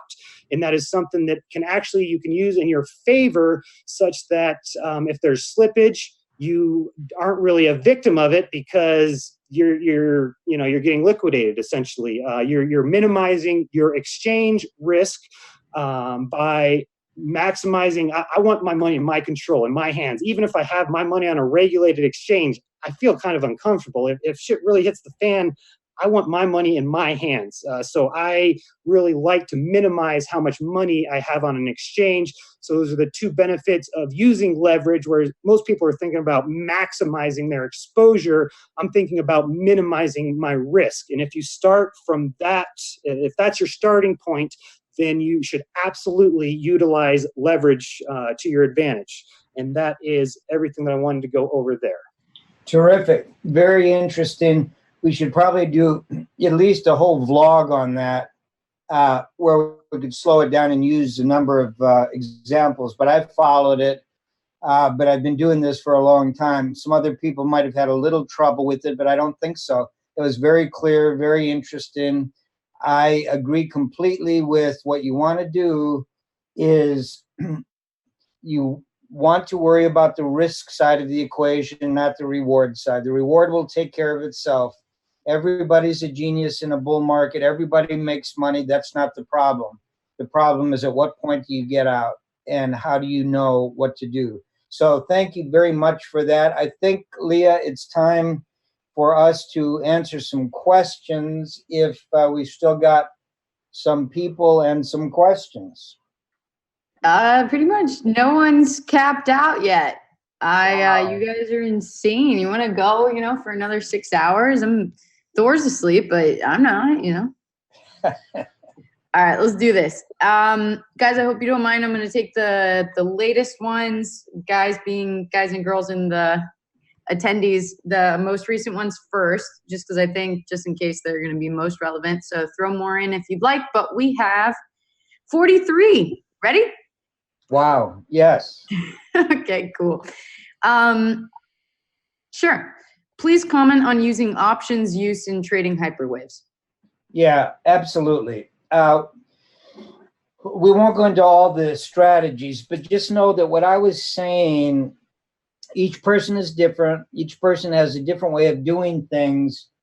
I rarely use options. I never do for clients where unless I'm writing calls to just buy premium or get premium for clients to increase their yield on various positions. But other than that, it's a very efficient way if it's a liquid security, if they have liquid options. meaning a lot of options. There's enough volume that whatever you're doing is not going to disturb price if you have to get out quickly or use a lot of stops. Also, you don't want to telegraph where your stops are. If you're a fairly big trader, it's best just to get in and get out quickly and efficiently, which means you don't have very many hours in the day to do anything else. With Hyperwave, I keep stressing the fact that Hyperwave isn't a price, it's a structure that there are certain rules that if that structure breaks down, it's very clear what you do. What's not clear is what happens in 2, 3, or 4 when you get way above that structure. Well, by definition, that's all profit. Because if you're in it, you're in 2, 3, or 4, that means you're long. And if you're long, if you get way above that area, above the phase 3 line or a phase 4 line, you have just made a lot of profit. You know that you will still have profit if you get back to the trend line or the phase line, because that phase line is moving up at an angle. So if the price is way above it, the tendency is to say, well, this is great. I've got a floor below me. And as prices go sideways, I'm going to run into that floor before the next leg up. And that's absolutely true. But here's another way of looking at it. Price goes up over a short time period so that it goes well above the phase line. Take your profit or buy a put in the amount or close to the amount of what you have in the trade. What you've just done is like buy an inverse fund where you're not sure what the next move is going to be. You just want to lock in your profit. If you've got $10,000 profit on a move above a Hyperwave phase line, take the $10,000 profit by buying a put. If you've got 100 shares, buy 1 put. If you've got 1,000 shares, buy 10 puts. Now, what happens at that point? If this goes up, nothing. You've got exactly the same amount of money as you did before. You've got $10,000 profit. What happens if the price goes down to the phase line? Nothing. You've got $10,000. You made a decision to freeze your profit at a point above the phase line. Now, in the first case, when you go up even higher, you've just gotten a whole lot more information. Maybe you're starting a phase 4 and you're doing it completely protected, where you've got the ability to take one side off or the other. Well, which side am I going to take off if the price runs way up higher? I'm not going to take off the losing trade. I'm going to hold the losing trade in the put that I bought, and I've got all of my profit up here in something that's beginning to move up higher. And if the price comes down to the phase line, what I am going to take off is I'm going to take off the put. I haven't changed my total worth in the trade. I've still got my $10,000, but now I'm sitting on the phase line, which means I take off the put and I put a stop below the phase line on my long position. And now I can only take a little tiny loss. But if it's a phase line, what's probably going to happen is it's going to run back up. And when it does run back up way above the phase line, I'm going to put on another put, and so on. So that is one way of using it. Now, the other side of it is using calls. You can buy a call if you've been way above a phase line, you come down to it. It's a lot cheaper than buying a whole lot of something else, because you can buy a small amount of it at a very small price. And remember what's just happened.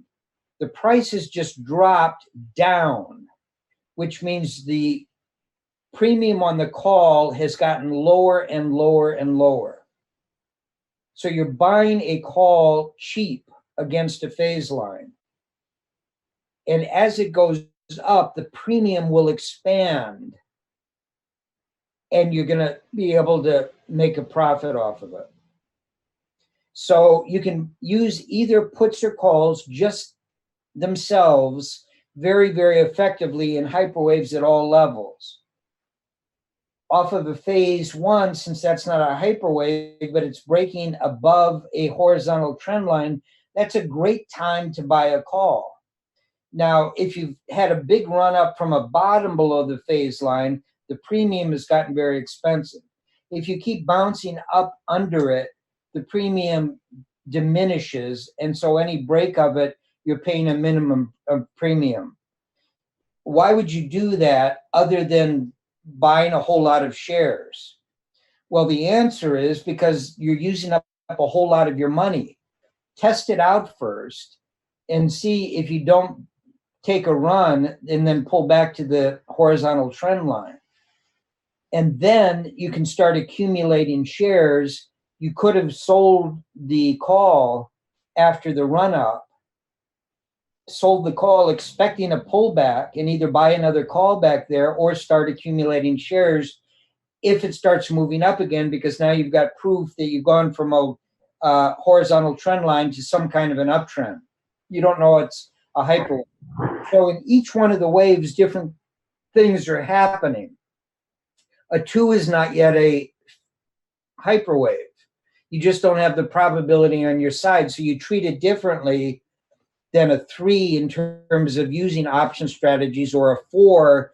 4 is the perfect time to use option strategies, where what you want to do is, instead of selling your position completely out, if you're way above a phase 4 line, you do, as I've talked about on a number of occasions, want to sell your position out, but use consensio or use stop and reverse points to do it. Don't wait for a phase 4 break. At a phase 4 break, you want to buy a put right below that phase line, right below the phase line.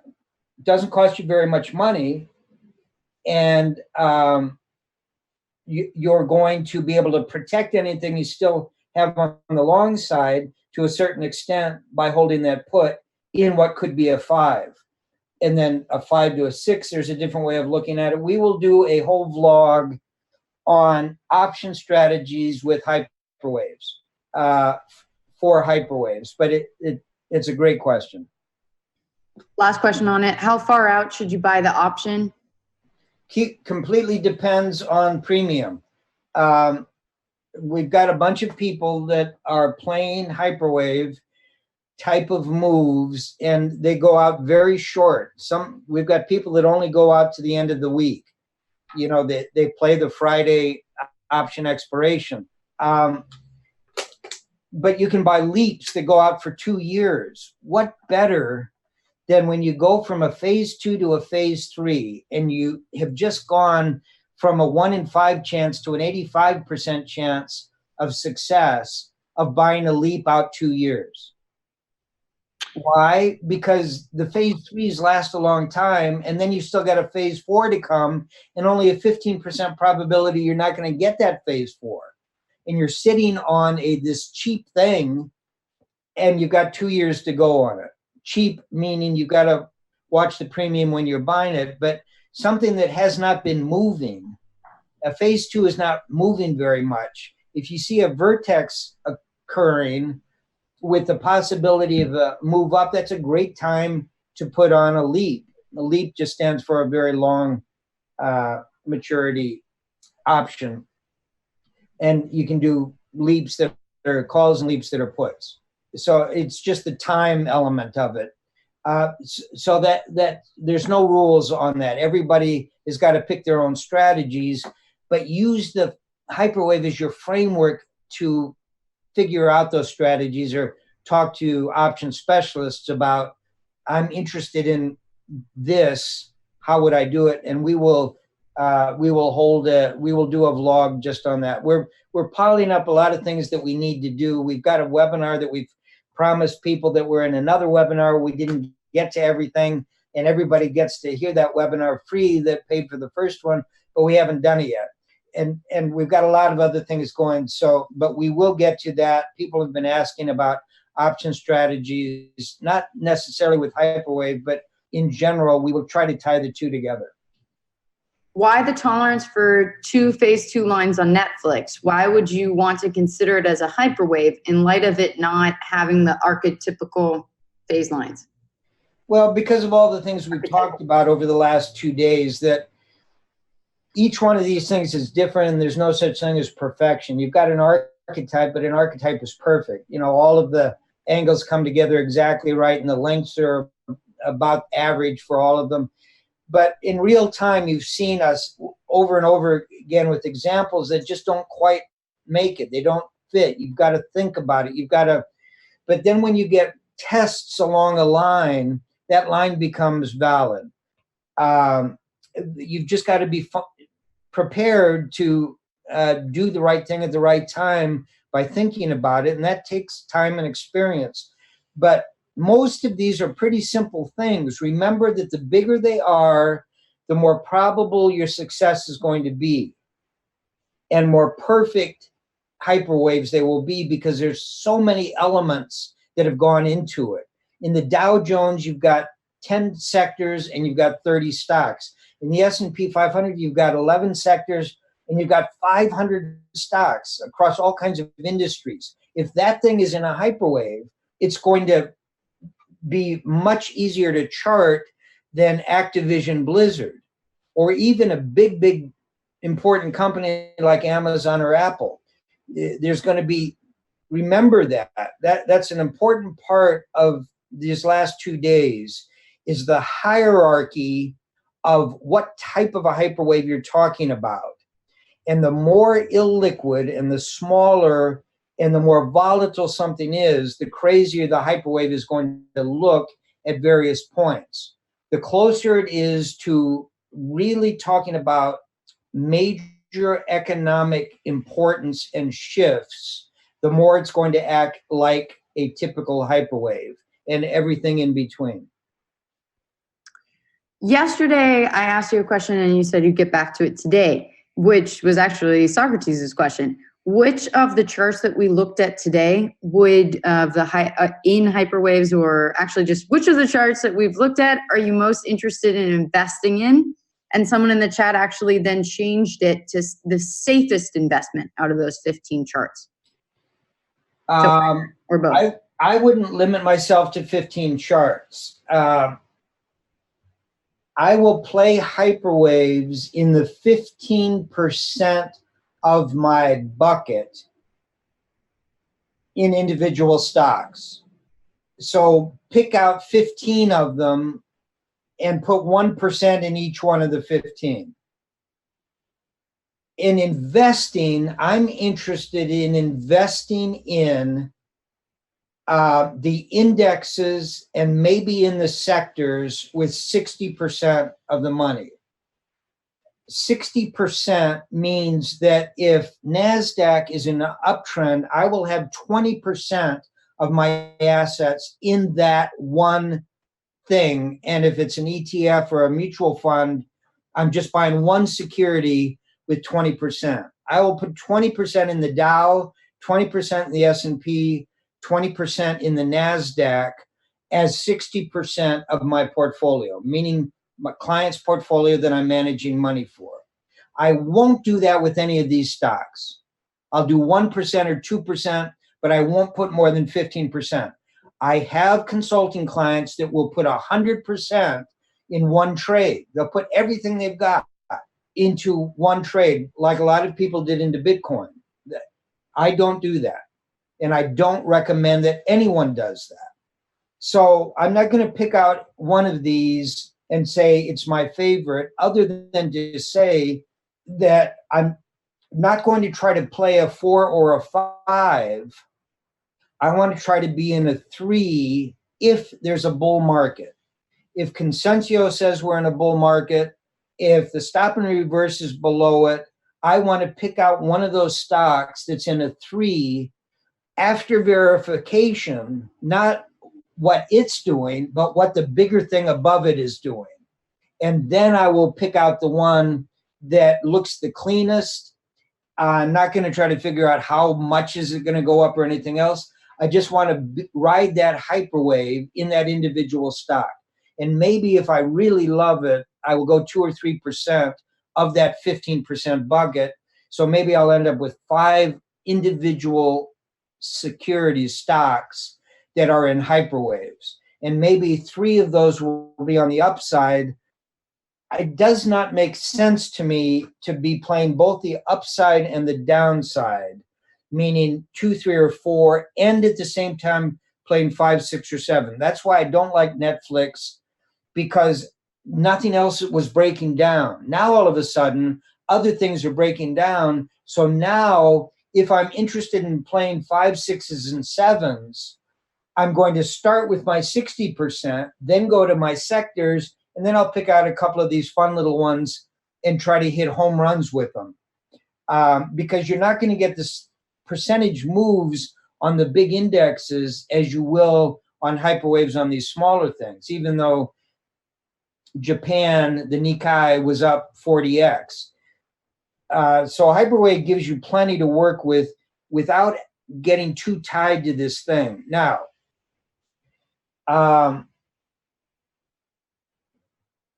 there's 100 others than the ones that we've shown here. That's why I'm kind of hedging. And we're trying to figure out the best way to put all this stuff together, all of this information together.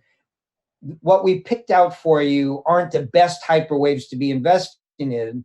They are examples of how to look at hyperwaves with individual stocks that might be in 1s, 2s, 3s, 4s, 5s, 6s, or 7s. Just to give you an example of how charts look for that type of a thing.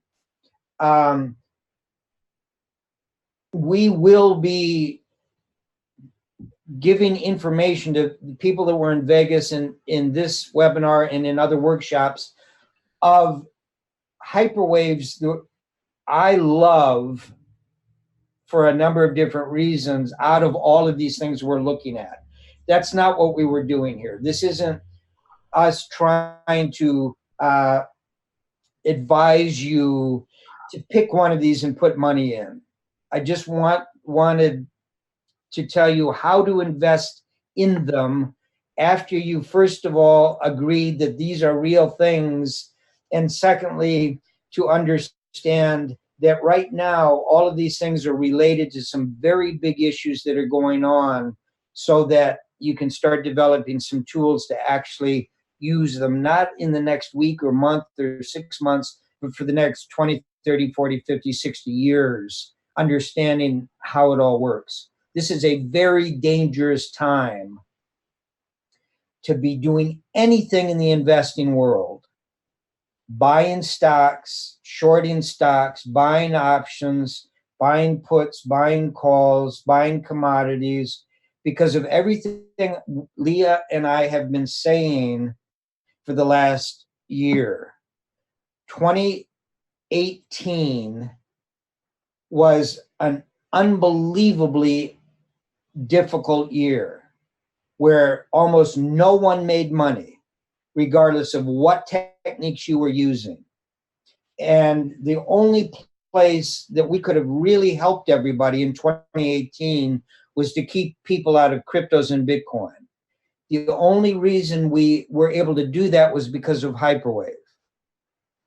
But in terms of giving advice about the stock market, should you be in and out? Should you buy this? We presented Consensio, because Consensio has the ability, if things are rolling over from a bull to a bear market, to get you out of that. That's not saying that we knew that we were entering a bear market, but we did know that it was something that people should learn after a 10-year bull market. So as we sit here just a couple of months into the new year, none of those issues are resolved yet. I can't advise people. I'm sitting 50% in cash, and in October and November, I was 100% in cash for my clients. I wouldn't look at any hyperwave in a up or down, or so I'm not going to make any specific advice about this is a great one you should be doing.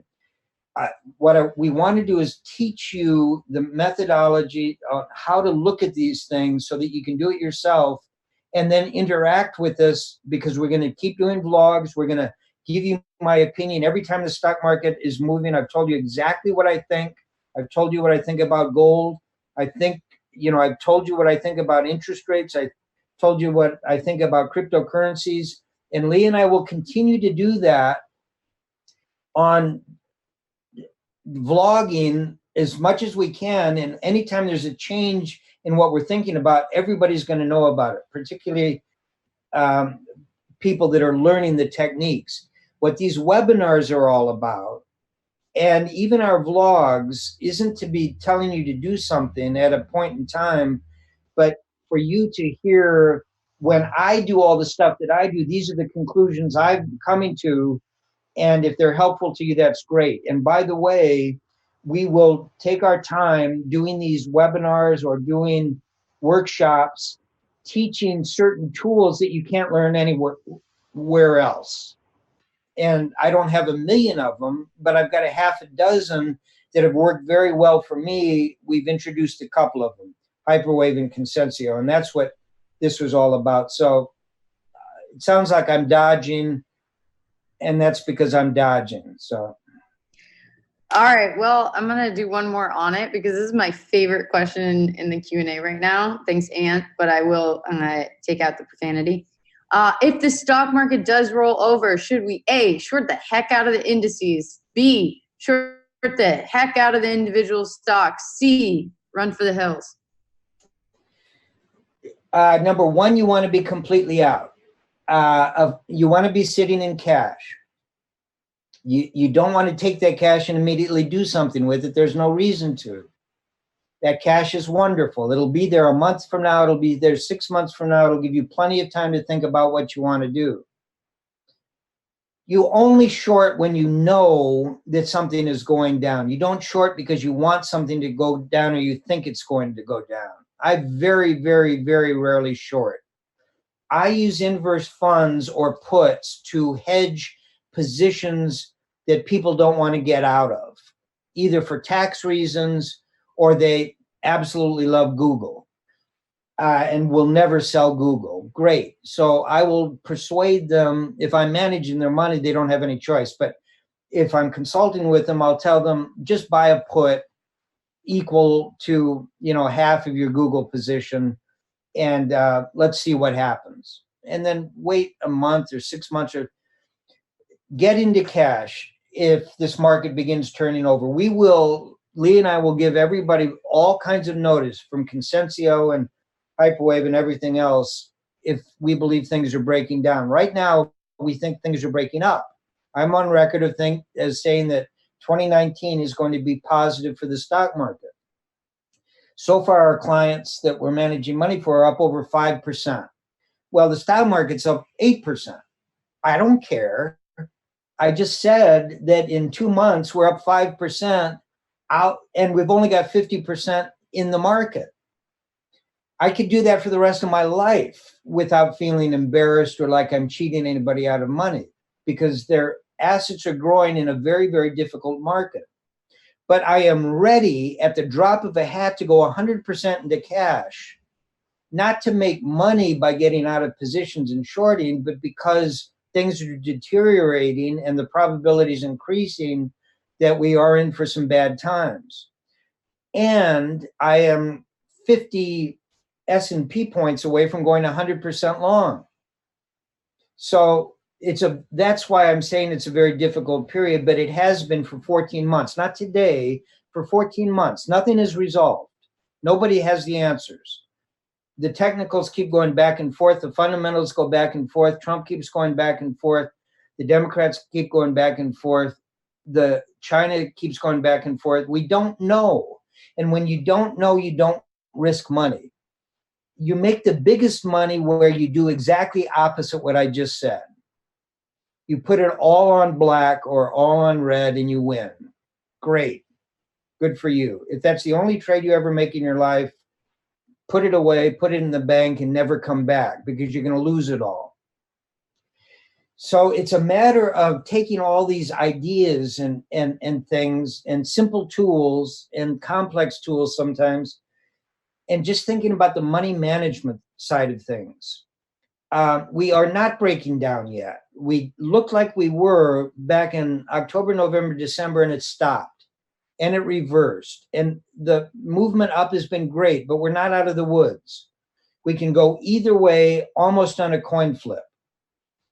If we go to the downside, we will let you know, but you should use the tools that you've learned, hopefully listening to us.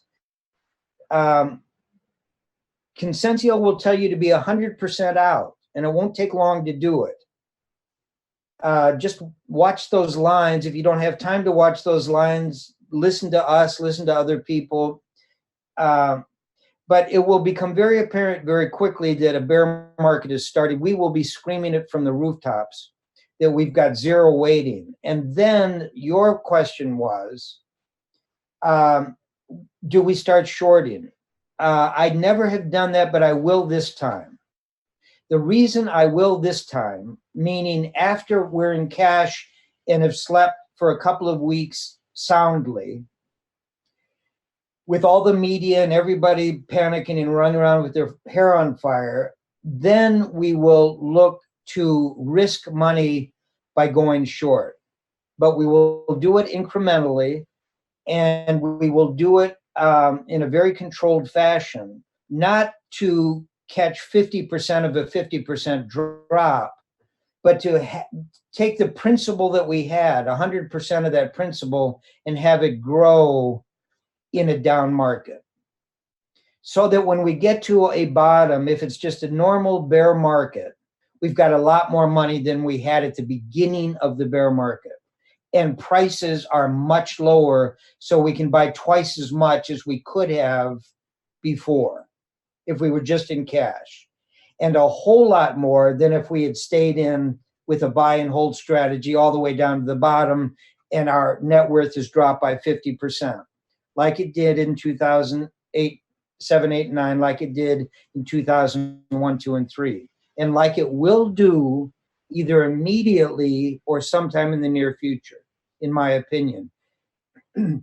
But the reason I would short it this time is because any downturn from here could be the trigger of the big problem.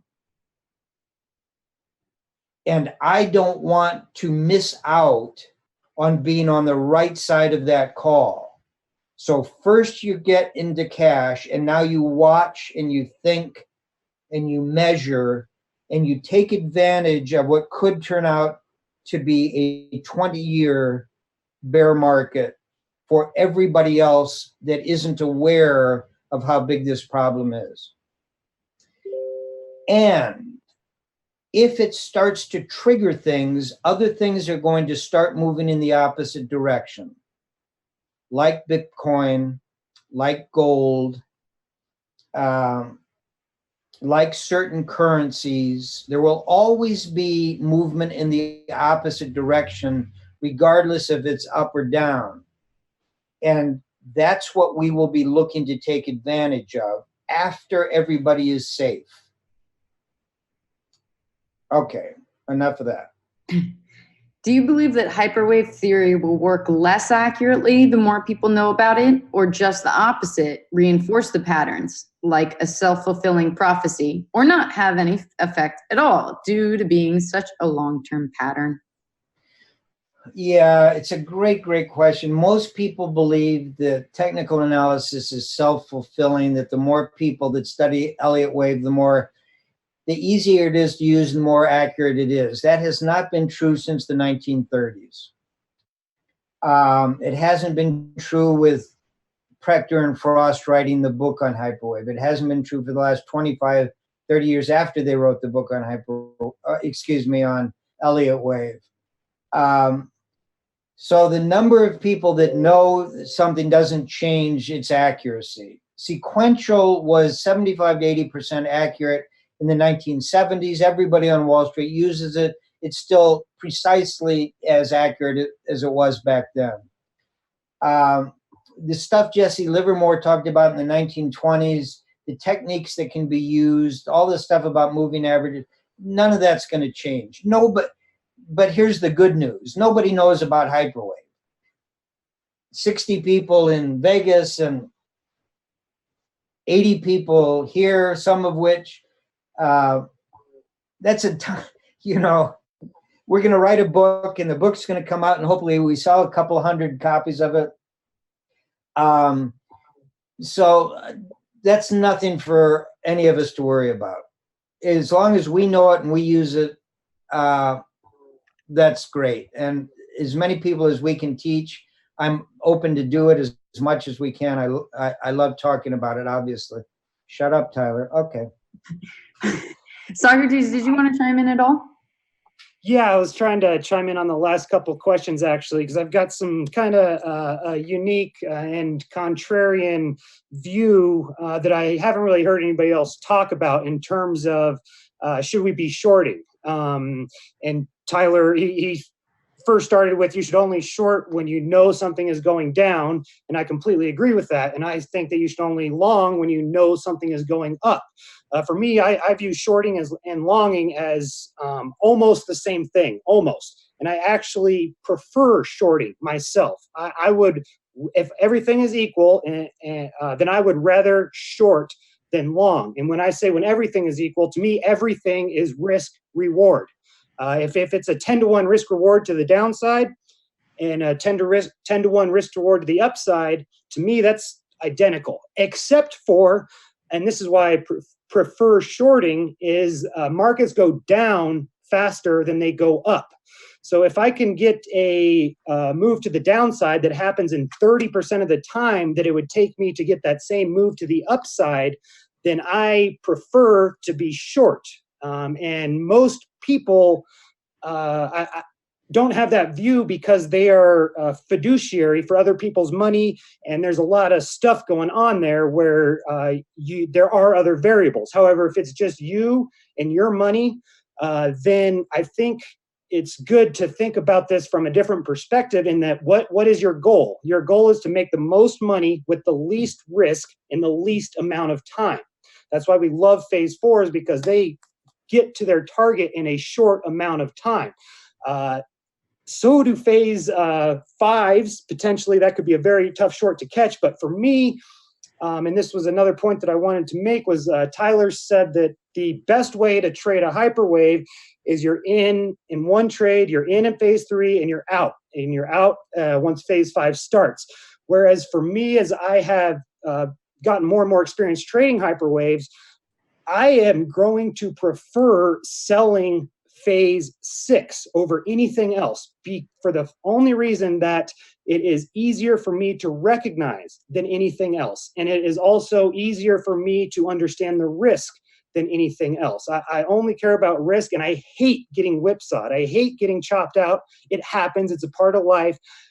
You grow to expect it. However, it doesn't mean you're going to grow to like it when you're right on the direction. You think this thing's going up, so you long, and then you lose money, and then it goes up. That is, to me, like the most frustrating thing that there is. So I strive to eliminate that from my trading. So the best way that I personally have found to do that is by shorting phase 6, because it is the most confident. It's the most easy to recognize. Seeing that big, once you're confident that the phase 4 has gone up, and then you're confident that the phase 4 has been broken, this is the easiest trade in the game, as far as I'm concerned. I cannot think of a better trade that I'm more confident in putting more money to risk at than shorting phase 6. And a big part of it is because the emotions that are underlying. Everybody's running around with their hair on fire, or they're becoming complacent in this dead cat bounce.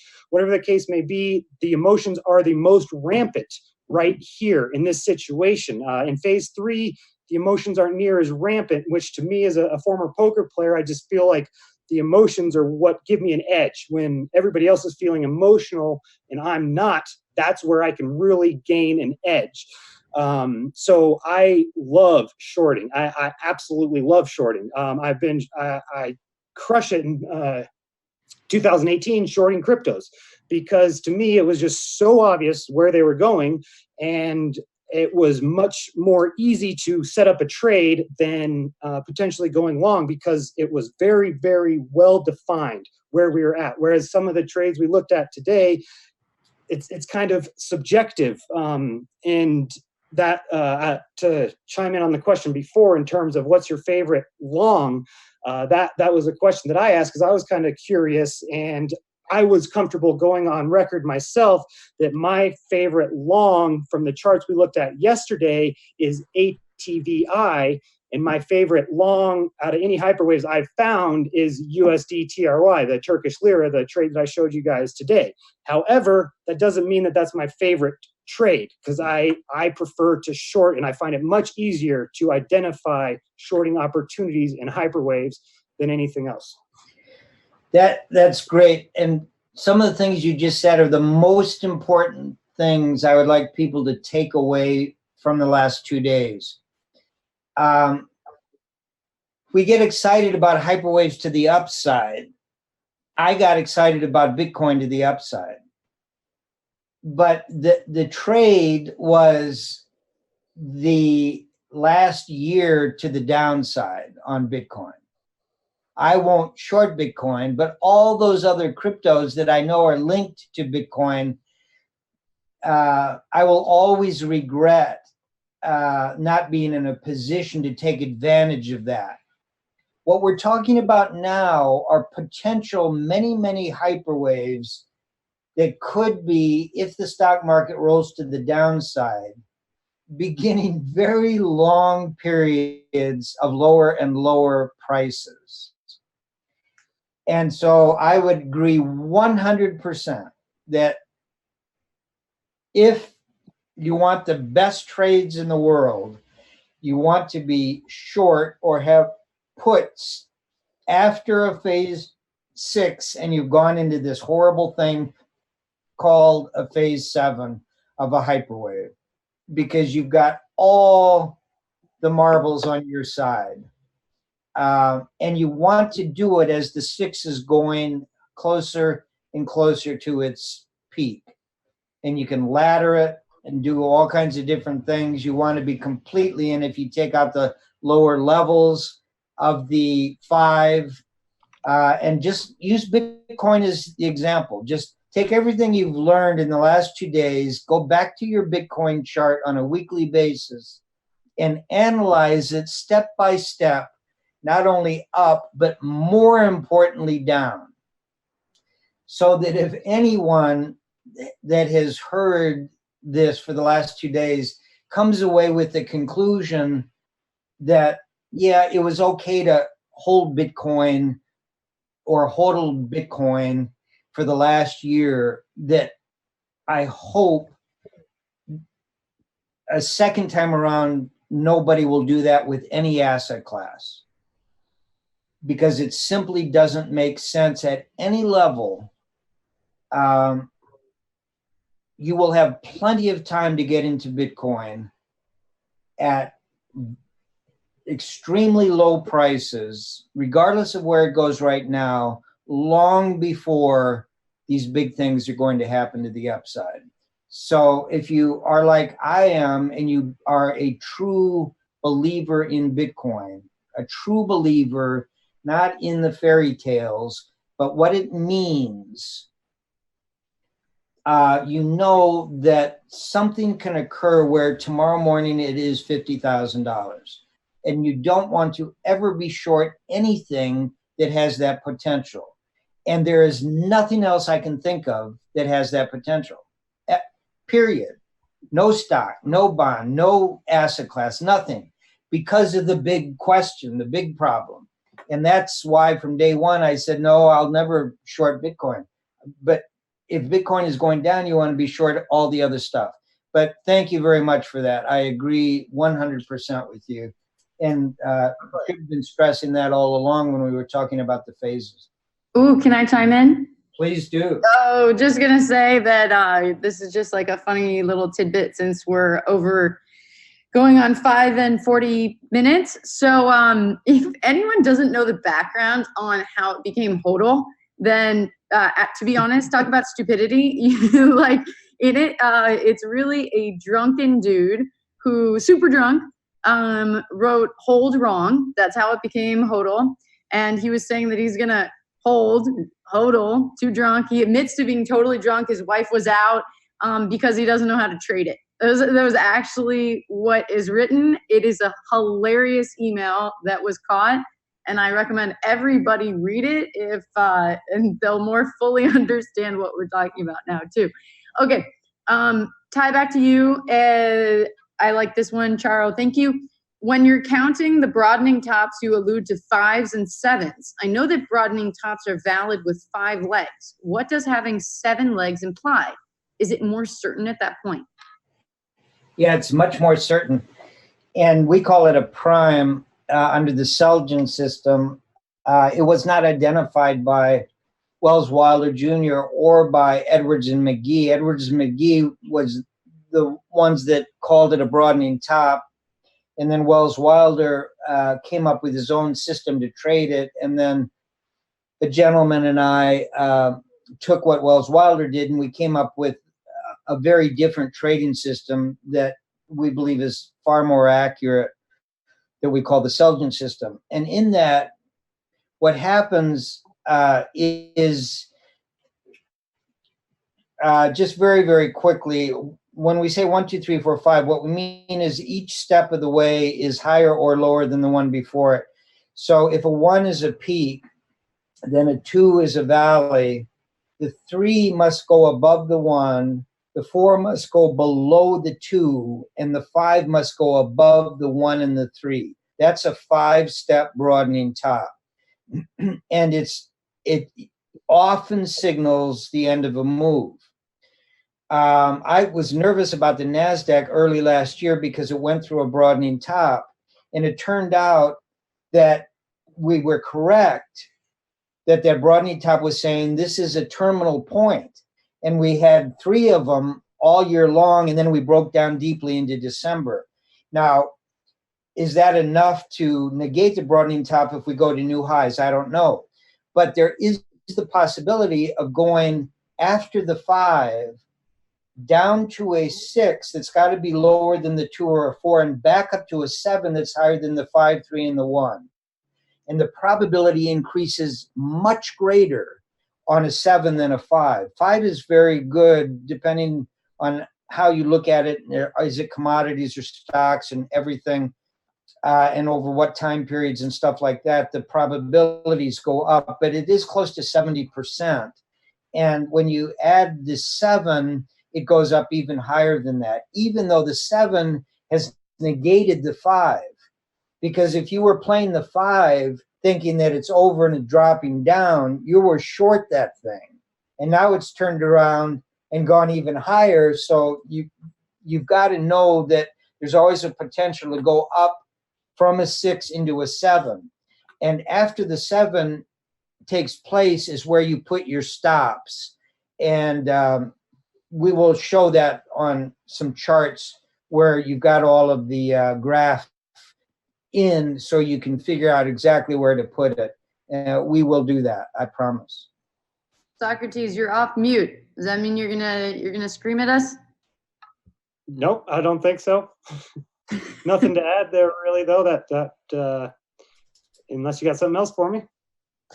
Let's see what we got. We got really good questions here. All right, I'm trying to do all the more specific Bitcoiny ones, Hyperwave ones. Yeah, cool. All right, Ty. Is the rapidity of the Bitcoin hyperwave compared to other hyperwaves we looked at signaling anything special? I don't know. I do not know, because everything else I've looked at is not a Bitcoin or not in crypto.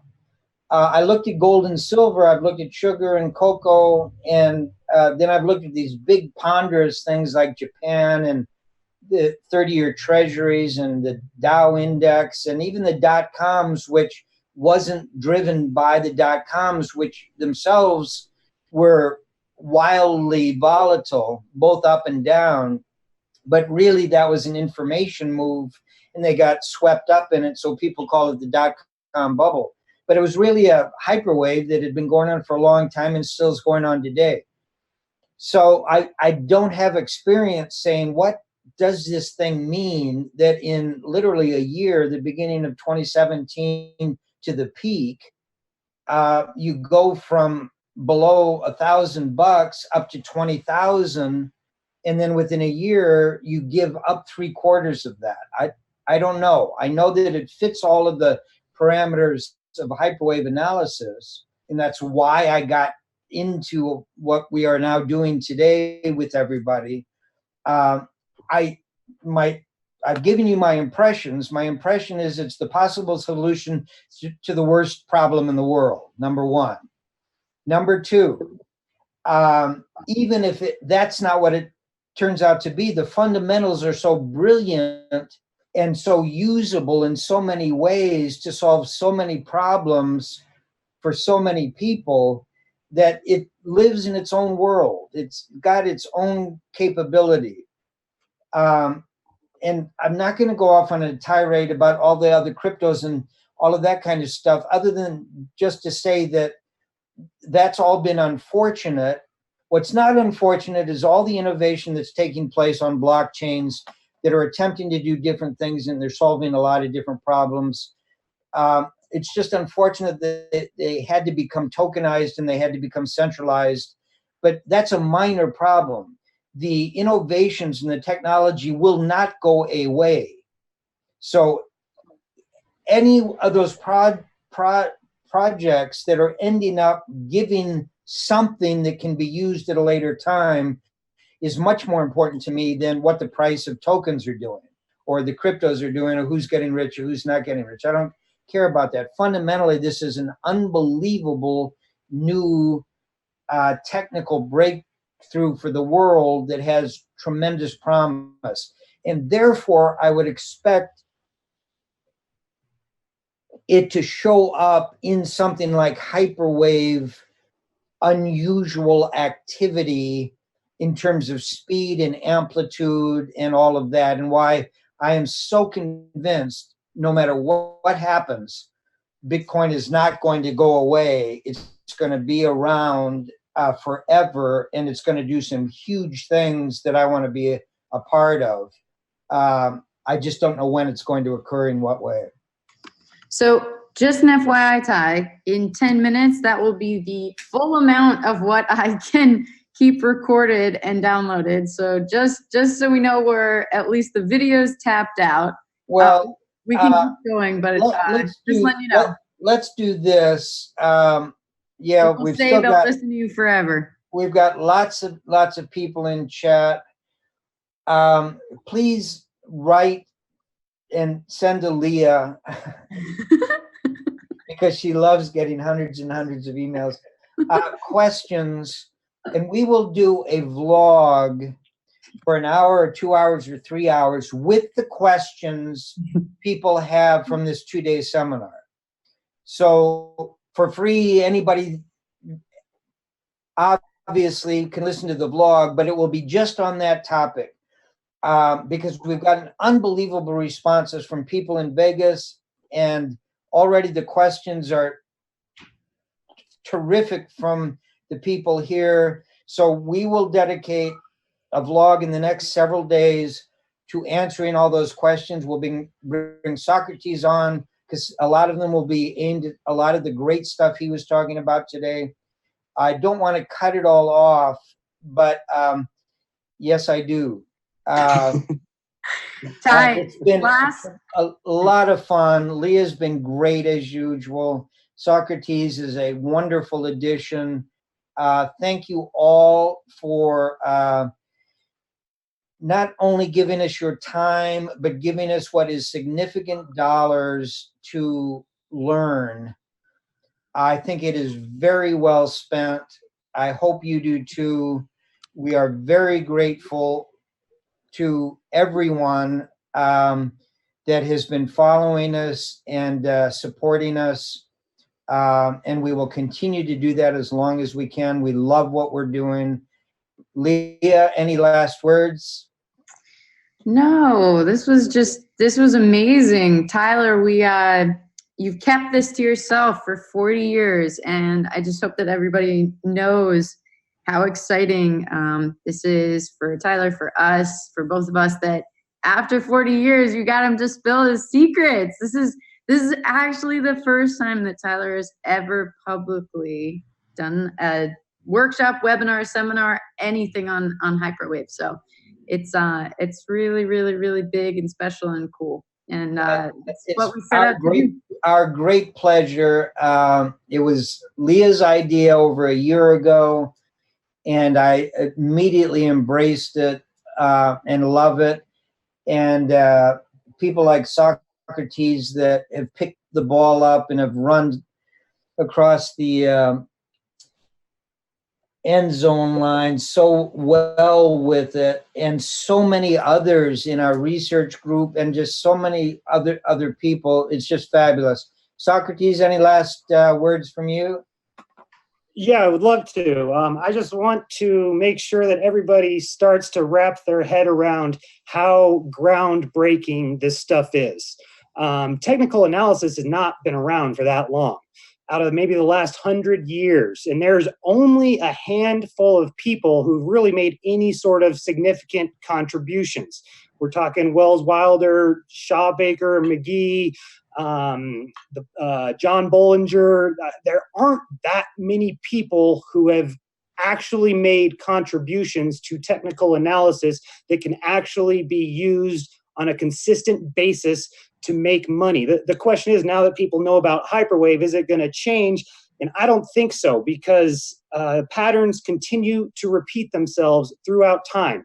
And there are only a small amount of things that can consistently work. And even once they're out there, they continue to work. The patterns that were recognized in the classical books that Shaw Baker and Edwards and McGee put out, they continue to work to this day. So imagine that you are the first person or the first 100 people to learn about these new techniques. I fully believe that Hyperwave and Consensio are on that level, if not even more so. I, as a former financial advisor, I'm very clear with some of the rules that you would have to, that the SEC imposes based on risk reward and risk management and what you can and cannot promise. And I think that Consensio will rewrite some of these rules that we see on the books. If you follow these rules and you follow it step by step, you are going to make money consistently. You are going to pull money out of these markets, and you're going to do it in such a way that the risk reward doesn't even really make sense to outsiders. Like, there's some claims that you can almost start making that are kind of ridiculous and might get you investigated by the SEC if you have certain, licenses. And I believe that in my lifetime, we will see some of these things be reconsidered due to what Tyler and Leah are sharing with us. And to be on board at an early point, to be one of the first groups that is exposed to this, is a tremendous opportunity that I cannot put into words. It means that we have the chance to learn this stuff better and deeper and more thoroughly than anybody else. Anybody that learns this a year from now, they shouldn't be able to catch up to us, because we are so early in on this.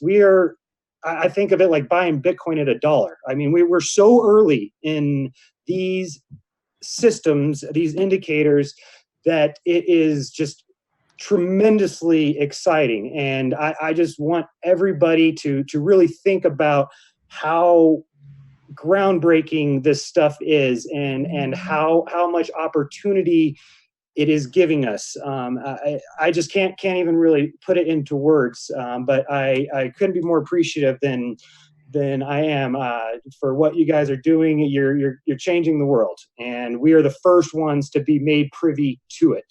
So just I want you guys to understand that and really internalize that, and get to work, because this is something we're not only are we getting these things, but we're getting them at a time that is the most opportune time to get them. We are in the right place and the right time to make a fortune trading hyperwaves.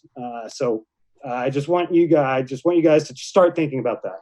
Thank you very, very much. I appreciate everything you've done. Thank you all for listening in. Be sure to listen to the vlog. It is coming, but you need to send in your questions. Leah's got a bunch of them already. The chat just keeps flashing at 99, 99, 99. Thank you all so much, unless you're all screaming at us for some reason. Or sleep with the computers on. Exactly. That's what I do. Thank you so much. Bye-bye. Bye, everybody. Thank you.